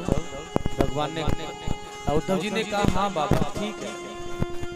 आपकी राजी खुशी पूछने भेजा है मुझे कृष्ण ने। बाबा की आंखों में और आंसू आ गए। राजी खुशी पूछने के लिए तुम्हें भेजा है, मथुरा बहुत ज्यादा दूर है ना, आ नहीं सकता, किसी ने रोका है उसे? अरे किसी बहाने से आ सकता है, चाहे तो 4 बार आएगा 4 बार जाएगा, मथुरा नगर में रहना है तो आ सकता है ना। नहीं, भगवान को भी कहीं ना कहीं डर है, शायद मैं लौट करके मथुरा से मिलने ब्रजवासियों के पास में आऊं तो मुझे जाने न दें, लेकिन अपने कर्म भूमि को नहीं छोड़ सकते ना। इसलिए कर्म ही पूजा है, भगवान कर रहे हैं उस कर्म को, लेकिन सरल बना करके करो। कर्म प्रधान विश्व करे राखा, लेकिन वह कर्म प्रधान जब होता है सज्जन। स्वामी सुखदेव जी कह रहे हैं, राजा परीक्षित, जब वह कर्म में सरलता हो, प्रेम हो, उस जिस कर्म को हम कर रहे हैं ना, उस कर्म में सत्यता हो, सरल हो। मदरा का पान कर रहे हो, मांस खा रहे हो, अंडे खा रहे हो और कह रहे हो हम कर्म कर रहे हैं, ये कर्म है। मैंने कहा ऐसा कर्म करने के बाद नरक योनि मिलेगी, पाप योनि मिलेगी, तुम्हारी अगली 7 कुश्ती निकाल नहीं पाएंगी, वहां से कितना भी रिश्वत देने का प्रयास करना, ऐसा नरक मिलेगा। ये कर्म नहीं है। मैंने कहा कर्म में सत्यता होनी चाहिए, जीत पर उपकार करके चलो। अपना पेट भरने से पहले दूसरे का भी सोचो कि उसको भी भर जाए। सत्यता जिसके अंदर हो, सत्यमय होकर के कर्म जब किया जाता है वह कर्म होता है, वह प्रधान होता है। इसलिए उसे गलत कर्म करो और कहो कि कर्म प्रधान है तो नहीं हो सकता। बिल्कुल कथा भगवान की चल रही है, घर में बैठे रहो कि हम कर्म कर रहे हैं, तो ये सत्य नहीं है। भगवान की कथा सुनने अगर भगवत पांडाल में आए हो तो ही कर्म है, तो ही सत्य है, तो अच्छा है, चाहे थोड़े समय के लिए आए। उद्धव ने बहुत प्रयास किया माता यशोदा के मन को भगवान से हटाने का, लेकिन और देखिएगा इतना क्रोध किया यशोदा मैया ने उद्धव पर।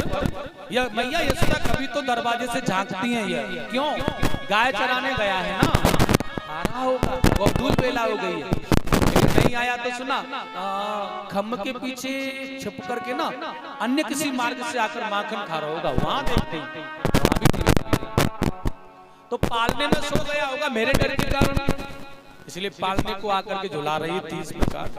और देखिए झुलाते हुए कान्हा को पालने में सुला रही थी मैया, तभी आकर उद्धव ने प्रणाम किया यशोदा रानी को। यदुनंदन मथुरा नरेश युवराज कृष्ण की माता यशोदा रानी को उद्धव का प्रणाम के चरणों में बड़ा प्रेम से कहा है, लेकिन मैया यशोदा ने उसे एकदम से फटकार दिया, झाड़ लगाई उसने। अरे ओ सेवका हो, क्या कर रही हो तुम? अरे इसे पकड़ो और बाहर करो यहाँ से। पता नहीं है मेरा लाला सो रहा है और ये यहाँ पर आ गया।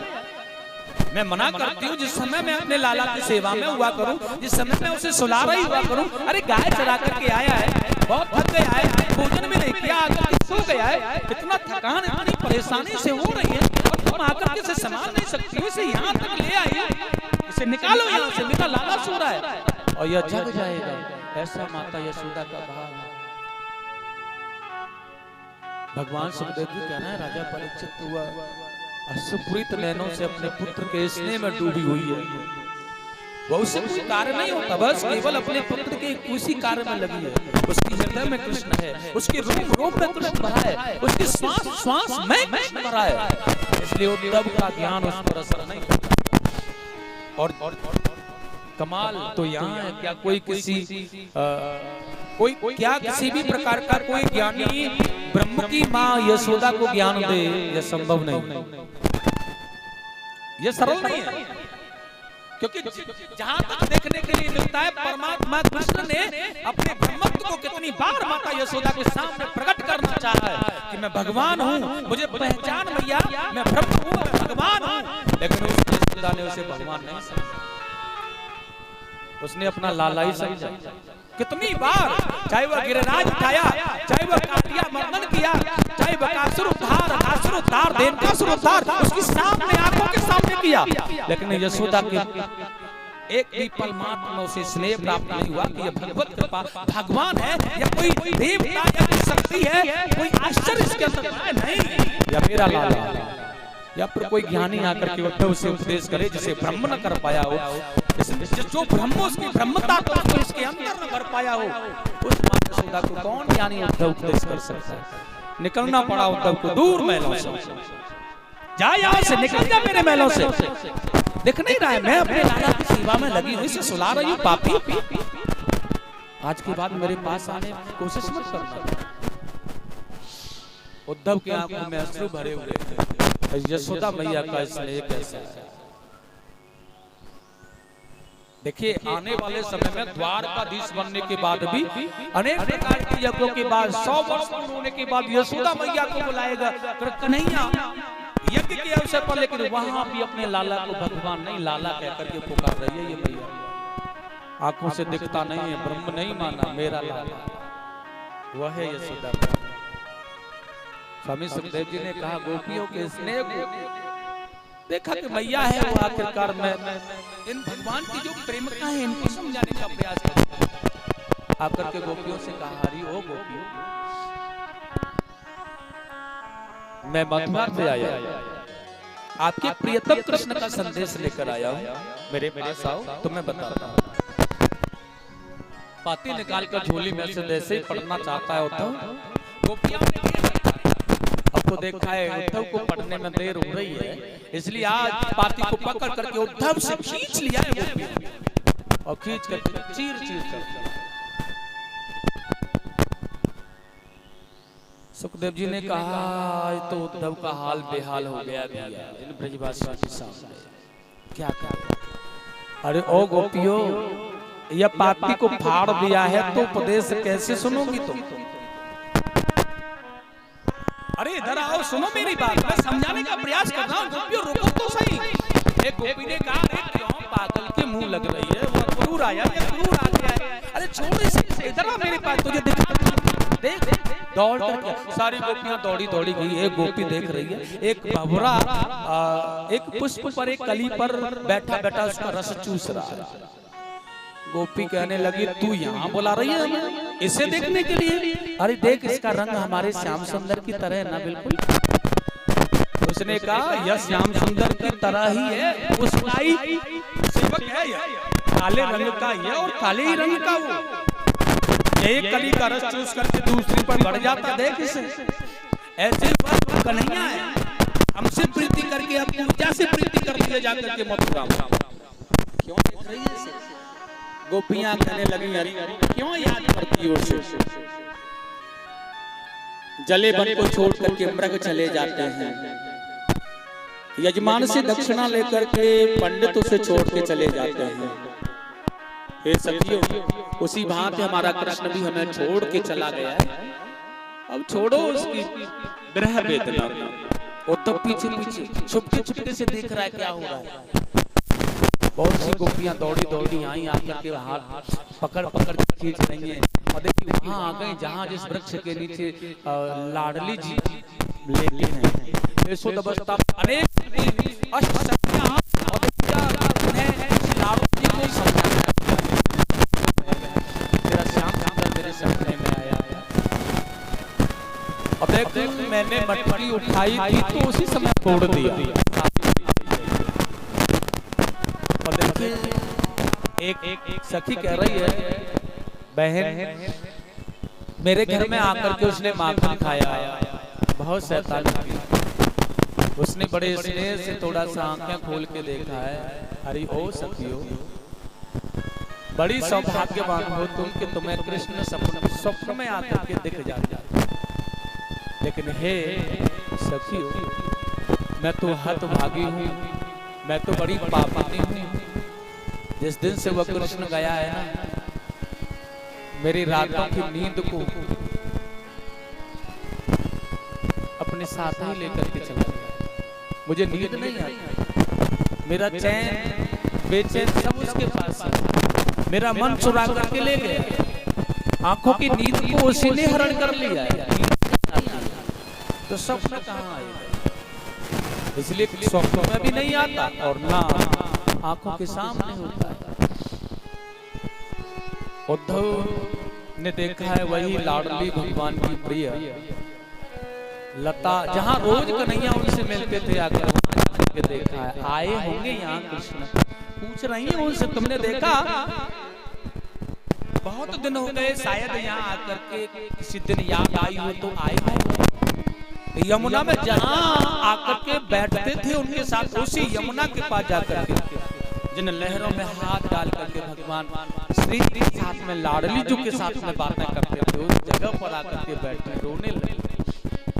लेकिन अश्रुपूरित नैन नहीं है उनकी, भाव विभोर है। यमुना मैया, अरे ओ बहन कालंद्री, मेरा वह कृष्ण आया था क्या?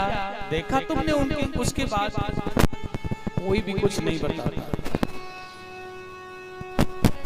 देखिए भगवान वह परम शक्ति, भगवान की वह लाडली दिव्या पूछ रही है सबसे झुक झुक करके, इसलिए हमें अद्भुत प्रेम है, जो कि यमुना से कह रही है, तेरी मौन अवस्था का जवाब तो मैं तुझे दे देती। कृष्ण चला गया छोड़ के मुझसे, तू तो बात करती, बता तो देती कि आया था या नहीं आया, लेकिन तू कौन है? बसर्त एक ही कारण है, तेरी इस मौन अवस्था का फायदा उठा रही है उसका। कन्हैया जाते जाते भगवान कृष्ण अपनी लाडली प्रिय श्री राधिका जी से वचन लेकर के गए थे कि इस समय मैं मथुरा के लिए चला जाऊंगा, या तो मुझे जाने की अनुमति दे दो राधिका, या फिर मुझे जाने से मना कर दो। अगर जाने की अनुमति तुम मुझे देते हो, देखिए भगवान से उन्होंने कहा है मत जाओ आप हमें छोड़ के। कृष्ण तो यहाँ सारे देवता उपस्थित हो गए हैं ब्रह्मा के सहित। आप यह क्या करेंगे भैया? तो माता श्री राधिका जी ने आदेश कर दिया, प्रभु जाओ। भगवान ने वचन मांगा, जाऊंगा तो जरूर, लेकिन जाने से पहले एक वचन दो कि तुम कभी भी आंसू नहीं गिराओगे, एक भी आंसू नहीं बहाओगे। ठीक है, संसार के जगत कल्याण का कार्य करने आप जा रहे हैं, मैं वचन देती हूँ तुम्हें आंसू नहीं बहाऊंगी। तो आज वही कह रही है, एक भी आंसू बहाने की अनुमति मिली होती ना तो यमुना तेरा इतना बड़ा जो महान, तेरी इतनी बड़ी तरंग और लहरें हैं ना, इन सबको एक अश्रु में शांत करती मैं। मत केवल एक आंखों से अश्रु टपकाती ब्रज में और तुझे ब्रज की सीमा से दूर बहा करके ले जाती। तुझे ब्रज रज से देती, तुझे ब्रज की रज का पावन जो भाव मिला है ना, उसमें तू इतना रही ये तुझे नहीं होता। अगर वो कृष्ण मुझे एक अश्रु बहाने के लिए कह के आया होता। उद्धव इसी रंग में रंग गया है ब्रजवासियों की रंग में। उद्धव के रोम रोम में ब्रज रज भर गई आज। और जब हमारे रोम रोम ब्रज रज में मदमस्त होता है ना, हमारे अंदर ये वासना है, या मोह, या मत्सर, या झूठ, ये सब निकल करके कामाद शत्रु बाहर हो जाते हैं और हमें केवल मात्र कृष्ण ही दिखते हैं। ऐसा ही उद्धव का हाल है। उसे याद आई अपने कृष्ण की तो चलने लगा, लेकिन उसे अपने श्रृंगार का, उसे अपने महामंत्री होने का रथ का, सारथी का कोई इंतजाम नहीं किया, वैसे ही पैदल चल रहा है। कन्हैया कन्हैया कन्हैया कन्हैया, अरे ओ कन्हैया कहाँ हुआ? मथुरा नगर में पहुंचा, देखा है उद्धव पहचानने में नहीं आ रहा है, लेकिन कृष्ण ने उन्हें जाना। आप अंक में भर लिया, उद्धव आया है, ब्रज रज मस्तक से लगाई चूमाओं से, जिसमें बला पला और बड़ा हुआ है कृष्ण। उद्धव को अपना सखा कहकर भगवान ने अपनाया। प्रेम से बोलेंगे गोविंद भगवान। सुखदेव जी ने बड़ा सुंदर वर्णन किया है। देखिए भगवान ने गोपियों से उद्धव को मिलाया, ज्ञान से भक्ति, और उसके बाद में जरासंध ने युद्ध किया है मथुरा पर। स्वामी सुखदेव जी ने कहा यह मथुरा का राजा कंस जरासंध का दामाद था। उसकी दो पुत्री थी, अस्ति और प्राप्ति, जो कंस को ब्याही थी। कंस के मर जाने पर उन्होंने जाकर के आग्रह अपने पिताजी से किया, तो दुनिया का सम्राट महाराजा जरासंध ने आक्रमण किया। 23 अक्षौणी सेना लेकर 17 बार मथुरा पर चढ़ाई की। हर बार बलराम जी के द्वारा परास्त होकर के लौटा। आज यहाँ मथुरा नगर अस्त-व्यस्त हो गया है, इसलिए 18वीं बार युद्ध की तैयारी काल यवन के साथ न कर रहा जरासंध। वही द्वारका किया देवताओं से कहकर के समुद्र में, और अपने मथुरा वासियों को यहाँ पहुंचा दिया है। तो प्रातः काल का जब युद्ध हुआ तो भगवान का मन है आज विजयश्री जरासंध के हाथ लग जानी चाहिए, क्योंकि जरूरी है, ब्राह्मणों से यज्ञ करके आया है वो। और देखिए युद्ध में भगवान भाग रहे हैं तो काल यवन पीछे भाग रहा है। और देखिए आज यही गुफा में प्रवेश कर जाते हैं जहां मुचकुंद महाराज सोए हुए थे। अपना पीतांबर उनके ऊपर डाला। स्वामी सुखदेव जी ने कहा यह मुचकुंद मान धाता के पुत्र हुआ करते हैं, सूर्य वंश के राजा। इनकी दृष्टि पड़ते ही काल यवन जलकर भस्म हो गया। जरासंध को विजयश्री मिल गई। कन्हैया युद्ध छोड़ के भाग गए। ये रणछोड़ टीकम के नाम से विख्यात हुए और द्वारका में आकर के बस गए हैं। मथुरा को छोड़ दिया, इसलिए आज ने द्वारकाधीश के नाम से कहा गया। प्रेम से बोलेंगे द्वारकाधीश भगवान की। अब तो सब कुशल है। जोर बोलिए द्वारकाधीश भगवान की। कुछ दानदाताओं की सूची इस प्रकार है। 100 रुपए रणधीर सिंह पुत्र स्वर्गवासी श्री तुलाराम। 1100 रुपए बब्बल ठेकेदार खैर। 100 रुपए गुप्तदान। 200 रुपए शिव कुमार पुत्र स्वर्गवासी श्री रामवीर सिंह। ये भागवत कथा में दान देते हैं। पथवारी मैया इनके कारोबार को ऐसे ही आगे बढ़ाती रहें। जय जय श्री राधे। और देखिएगा उधर बलराम जी का विवाह कराया रेवती मैया के साथ भगवान ने ब्रह्मा जी के द्वारा। उसके बाद में देखिए कुंदनपुर से एक ब्राह्मण देवता पत्र लेकर के आए हुए हैं आज, और वही भगवान श्री कृष्ण ने उस पत्र को पढ़ा है। देखिए इसमें क्या लिखा हुआ है। यह पत्र कुंदनपुर से राजा भीष्म की पुत्री रुक्मणी के द्वारा भेजा गया है ब्राह्मण देवता के हाथों। और देखिए उन ब्राह्मण देवता को बहुत अच्छी तरह से विश्राम कराया, भोजन कराया, अतिथि सत्कार किया। लेकिन पत्र में क्या लिखा है, वो माता रुक्मणी जी भगवान को अपना वरण कर चुकी हैं, ऐसा लिख रही है। हे भगवान, आप एक राजा होकर के यह कहें कि कोई दहेज हमें मिले तो यह संभव है? मैं आपको दहेज नहीं दे सकती, मेरे पास में आपको देने के लिए कोई दहेज नहीं है।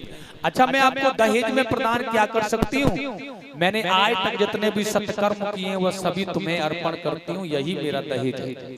और देखिएगा इस प्रकार से माताओं को अपने पति को समर्पण करना चाहिए।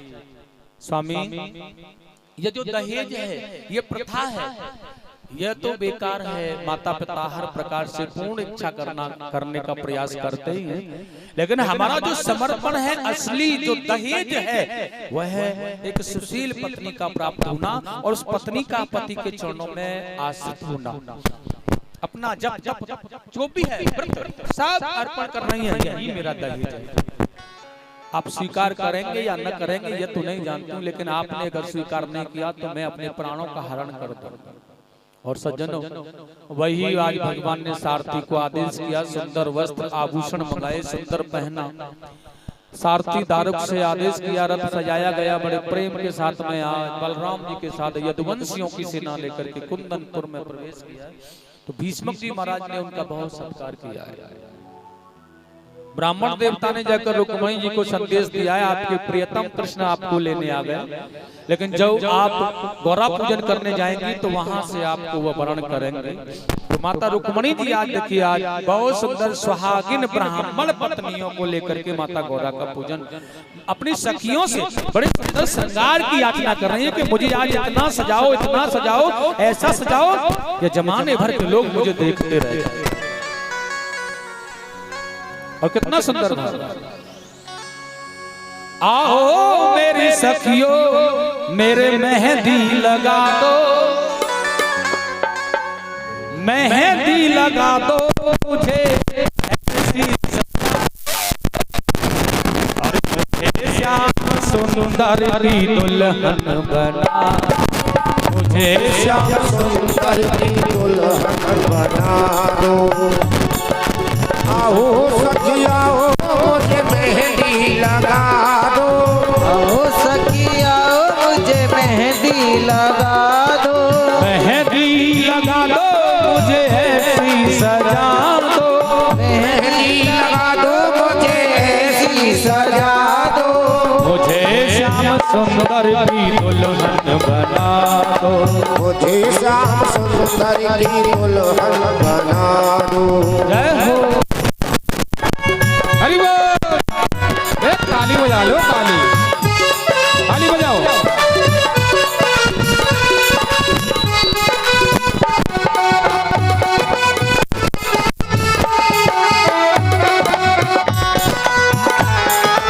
जय हरि।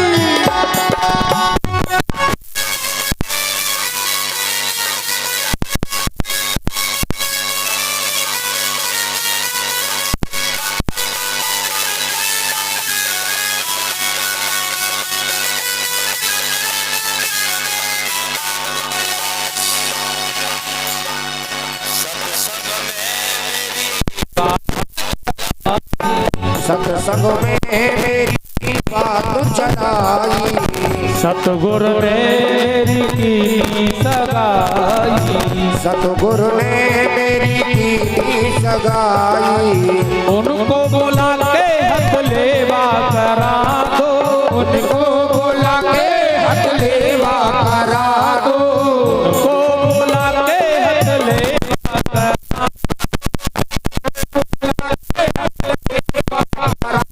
दो, मुझे श्याम सुंदर की दुल्हन बना दो, मुझे श्याम सुंदर की दुल्हन बना दो। मेहंदी लगा दो, आओ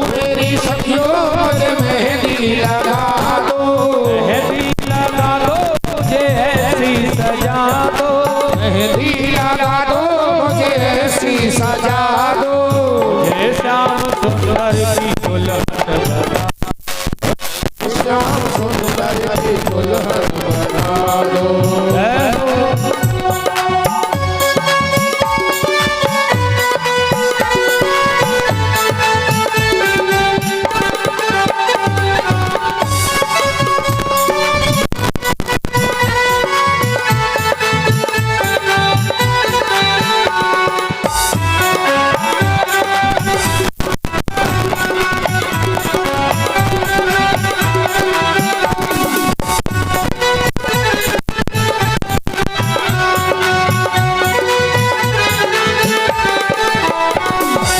ऐसी पहनो चूड़ी जो कबहू न टूटे, ऐसी पहनो चूड़ी जो कबहू न टूटे, ऐसी पहनो चूड़ी जो कबहू न टूटे, ऐसी पहनो चूड़ी जो कबहू न टूटे, ऐसो बरु दूल्हा जो कबहू न रूठे, ऐसो बरु दूल्हा जो कबहू न रूठे, अटल सुहाग की बिंदिया लगा दो, अटल सुहाग की बिंदिया लगा दो, अटल सुहाग की बिंदिया लगा दो, अटल सुहाग की बिंदिया लगा दो, मुझे श्याम सुंदर की दुल्हन बना दो, मुझे श्याम सुंदर की दुल्हन बना दो, मुझे श्याम प्यारे की दुल्हन बना दो, मुझे श्याम प्यारे की दुल्हन बना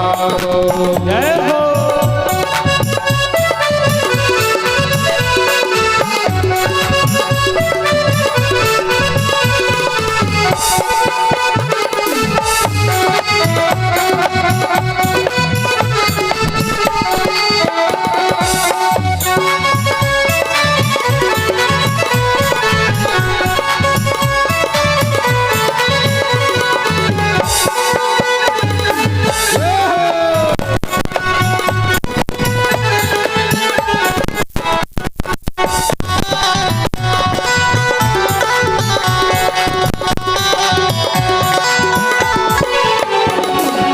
ऐसी ओढ़ू चूनर जो रंग नाही छूटे, ऐसी ओढ़ू चूंदर जो रंग नाही छूटे, ऐसी ओढ़ू चूनर जो रंग नाही छूटे, ऐसी ओढ़ू चूंदर जो रंग नाही छूटे, प्रीत का धागा ये कबहू न टूटे, प्रीति का धागा ये कबहू न टूटे, प्रीत का धागा ये कबहू न टूटे, प्रीति का धागा ये कबहू न टूटे। आज मेरी मोतियों से मांग सजा दो, आज मेरी मोतियों से मांग सजा दो, आज मेरी मोतियों से मांग भरा दो, आज मेरी मोतियों से मांग भरा दो, मुझे श्याम सुंदर की दुल्हन बना दो, मुझे श्याम सुंदर की दुल्हन बना दो। आओ मेरी सखियों मेरे मेहंदी लगा दो, आओ मेरी सखियों मुझे मेहंदी लगा दो, मेहंदी लगा दो मुझे ऐसी सजा दो, मेहंदी लगा दो मुझे ऐसी सजा दो, मुझे श्याम सुंदर की दुल्हन बना दो, मुझे श्याम सुंदर की दुल्हन बना दो।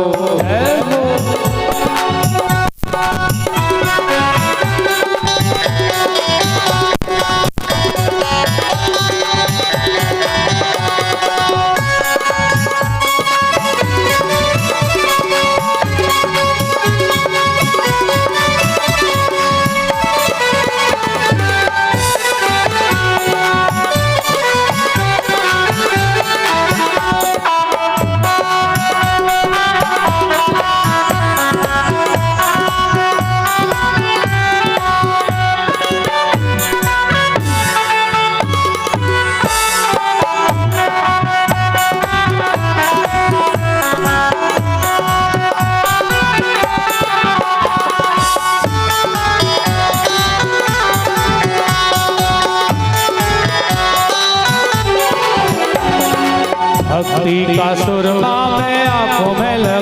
गाऊंगी, भक्ति का सुरमा मैं आंखों में लगाऊंगी। दुनिया को छोड़ मैं तो कृष्ण कृष्ण गाऊंगी, दुनिया को छोड़ मैं तो कृष्ण कृष्ण गाऊंगी। दुनिया को छोड़ मैं तो कृष्ण कृष्ण गाऊंगी, दुनिया को छोड़ मैं तो कृष्ण कृष्ण गाऊंगी। सतगुरु को बुला के मेरे फेरे डलवा दो, सतगुरु बोला के मेरे डलवा दो। सतगुरु को बुला के मेरे फेरे डलवा दो, सतगुरु बोला के मेरे डलवा दो। मुझे श्याम सुंदर की दुल्हन बना दो, मुझे मुझे श्याम प्यारे की दुल्हन बना दो, मुझे श्याम प्यारे की दुल्हन बना दो। मुझे श्याम सुंदर की दुल्हन बना दो, मुझे श्याम सुंदर की दुल्हन बना दो। मुझे श्याम प्यारे की दुल्हन बना दो, मुझे श्याम प्यारे की दुल्हन बना दो। मुझे श्याम सुंदर की दुल्हन बना दो, मुझे श्याम सुंदर की दुल्हन बना दो। दुल्हन बना दो मुझे ऐसा सजा दो, दुल्हन बना दो मुझे ऐसा सजा दो। दुल्हन बना दो मुझे ऐसा सजा दो, दुल्हन बना दो मुझे ऐसा सजा दो। मुझे श्याम प्यारे की दुल्हन बना दो, मुझे श्याम प्यारे की दुल्हन बना दो। मुझे श्याम प्यारे की दुल्हन बना दो, मुझे श्याम प्यारे की दुल्हन बना दो। मुझे श्याम प्यारे की दुल्हन बना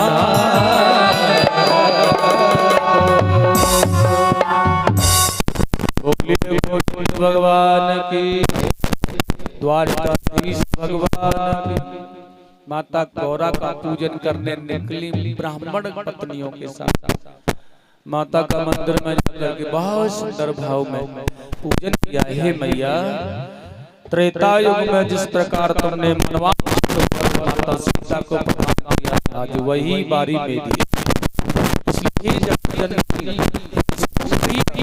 ही माता ही गौरा, मैं आपके चरणों में वंदन करती हूँ। आप मुझे चाहा नमस्ते त्वांबिके भीक्षण स्वसंता नयुता। माता गौरा ने, माता भगवती ने उनकी प्रार्थना सुन ली, पूजन करके निकली, आशीर्वाद लिया ब्राह्मण पत्नियों से, उनके चरण छू करके। और देखिएगा पहली सहयोगी रुक्मणी, जितने सैनिक लग रहे थे, जितने भी महारथी योद्धा थे, सब ऐसे कि मैं गिर गए, मूर्छित हो गए। दूसरी सहयोगी और देखिएगा सबको व्याकुल, लेकिन आज वही बड़ा सुंदर रुक्मणी जी चारों ओर दृष्टि डाल करके देख रही हैं कि अभी तक कृष्ण नजर नहीं आ रहे हैं, गोविंद नहीं है। और जैसे ही तीसरी सहयोगी जी तुरंत रुक्मणी जी का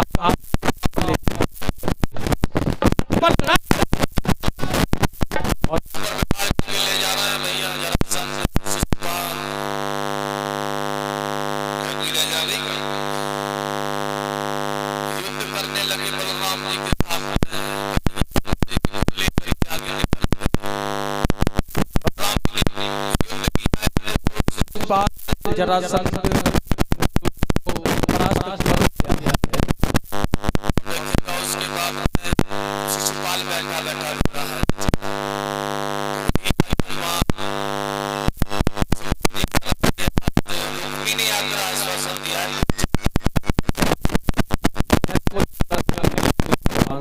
तो यह 1000 सैनिक लेकर के भगवान से युद्ध करने आगे गए,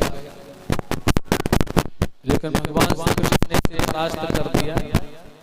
और देखिए इसे बांध करके रथ से पकड़ लिया, बंधन में बंधा दिया।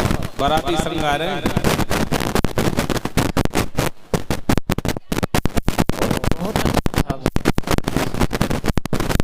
सब प्रकार से रुक्मणी जी को लेकर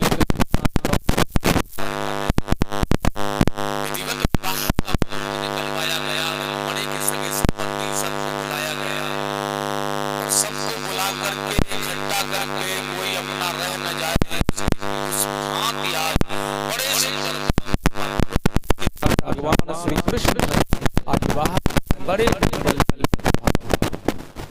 जयमाला पहनाई। हरि ओम स्वस्ति न इंद्रो मृतस्रवाः स्वस्ति न पूगा विश्ववेदाः स्वस्ति नस्तारक्षो अरिष्टनेमिः स्वस्ति नो बृहस्पतिर्दधातु। बोलिए रुक्मिणी रमण भगवान की जय हो, कृष्ण कन्हैया लाल की जय हो, जय श्री राम जय श्याम। परीक्षित महाराज खड़े होकर के पूजन करेंगे।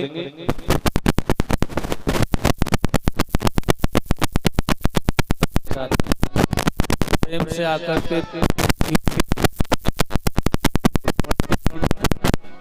और एक धीरे धीरे आकर के, और बाकी सभी लोग बैठ जाएं अपने स्थानों पर, सब बैठ जाओ, बैठ जाओ सभी लोग। और बड़ा सुंदर उत्सव है, देखिएगा आज इसी उत्सव के साथ कथा को विराम किया जाएगा।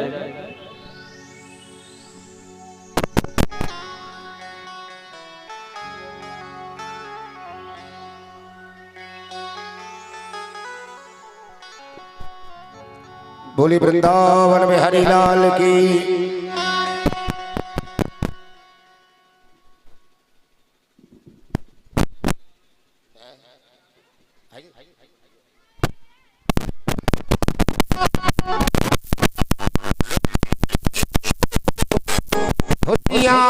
भारी मंगल गाय उदयपुर की नारी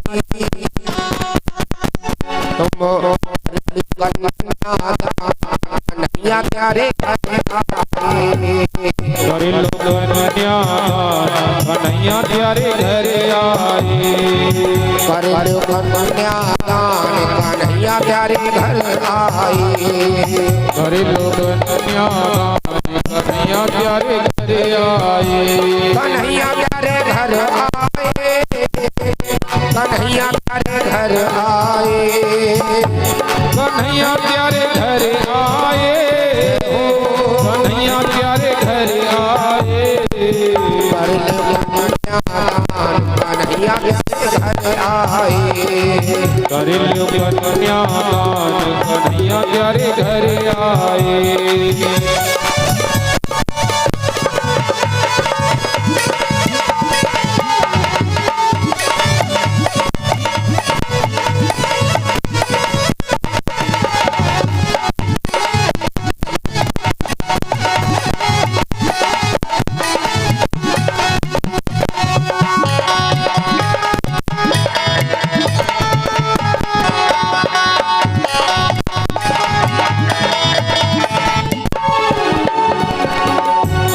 कैसा भोला भाला, दूल्हा कैसा भोला भाला, दूल्हा कैसा भोला भाला, दूल्हा कैसा भोला भाला, गल लटकी बैजंती माला, गल लटकी बैजंती माला, कर लो तुम ये करो सभी गुणगान, कन्हैया प्यारे घर आई, तुम कर लो कन्हैया प्यारे घर आए।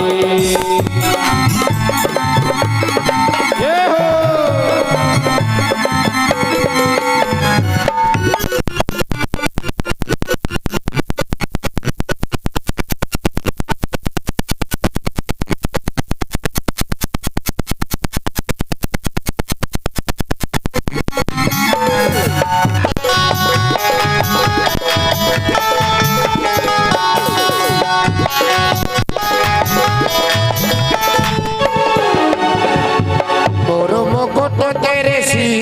सोहे, और मुकुट तेरे शीश पे सोहे, प्यारी मुरलिया मेरो मन मोहे, प्यारी मुरलिया मेरो मन मोहे, प्यारी मुरलिया मेरो मन मोहे, प्यारी मुरलिया मेरो मन मोहे, बंसी ने ले ली मेरी जान, कन्हैया प्यारे घर आए,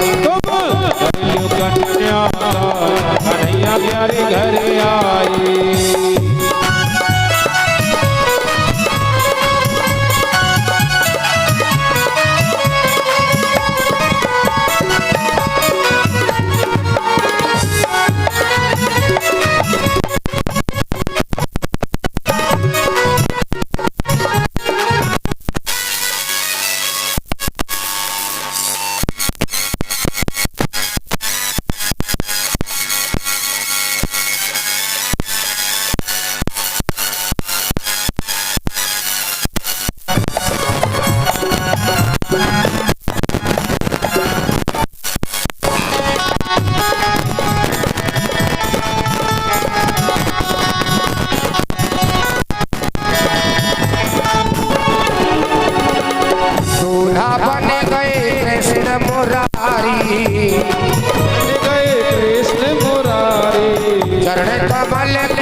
घर आई। तुम कर लियो कन्या गान कन्हैया प्यारे घर आए।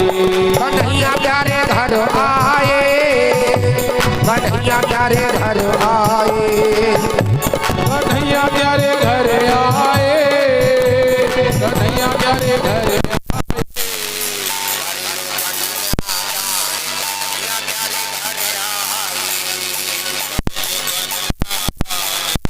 प्यारे घर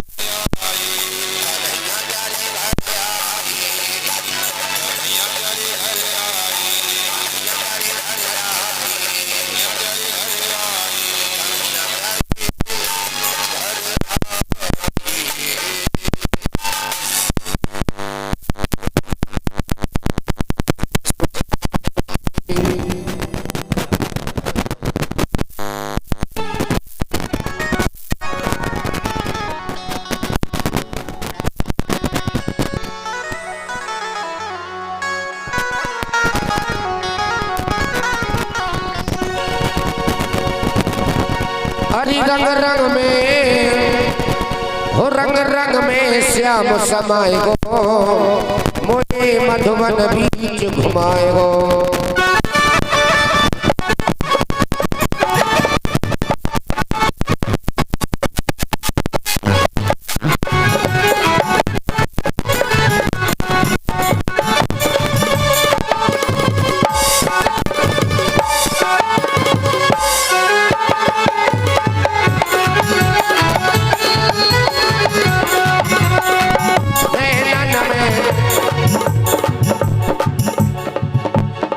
सब खड़े आ जाओ अपने स्थान, ऐसे ना चले कि बात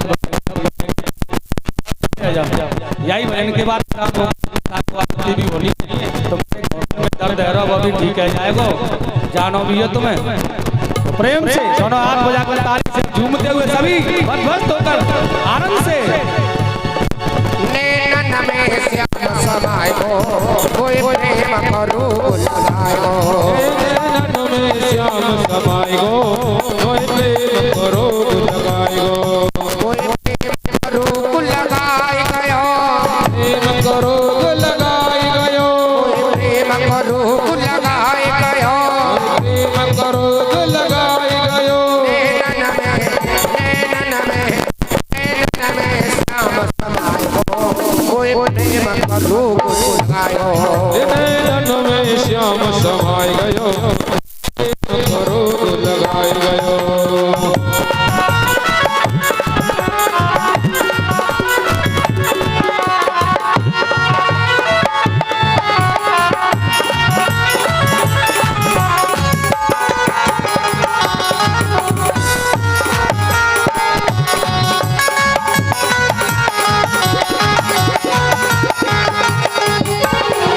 लुट जाऊंगी श्याम तेरी लटकन पे, जाऊंगी श्याम तेरी लटकन पे, जाऊंगी श्याम तेरी मटकन पे, जाऊंगी श्याम तेरी मटकन पे, श्याम तेरी मटकन पे। जाऊंगी श्याम तेरी लटकन पे। हरि बोलो हरि बोलो।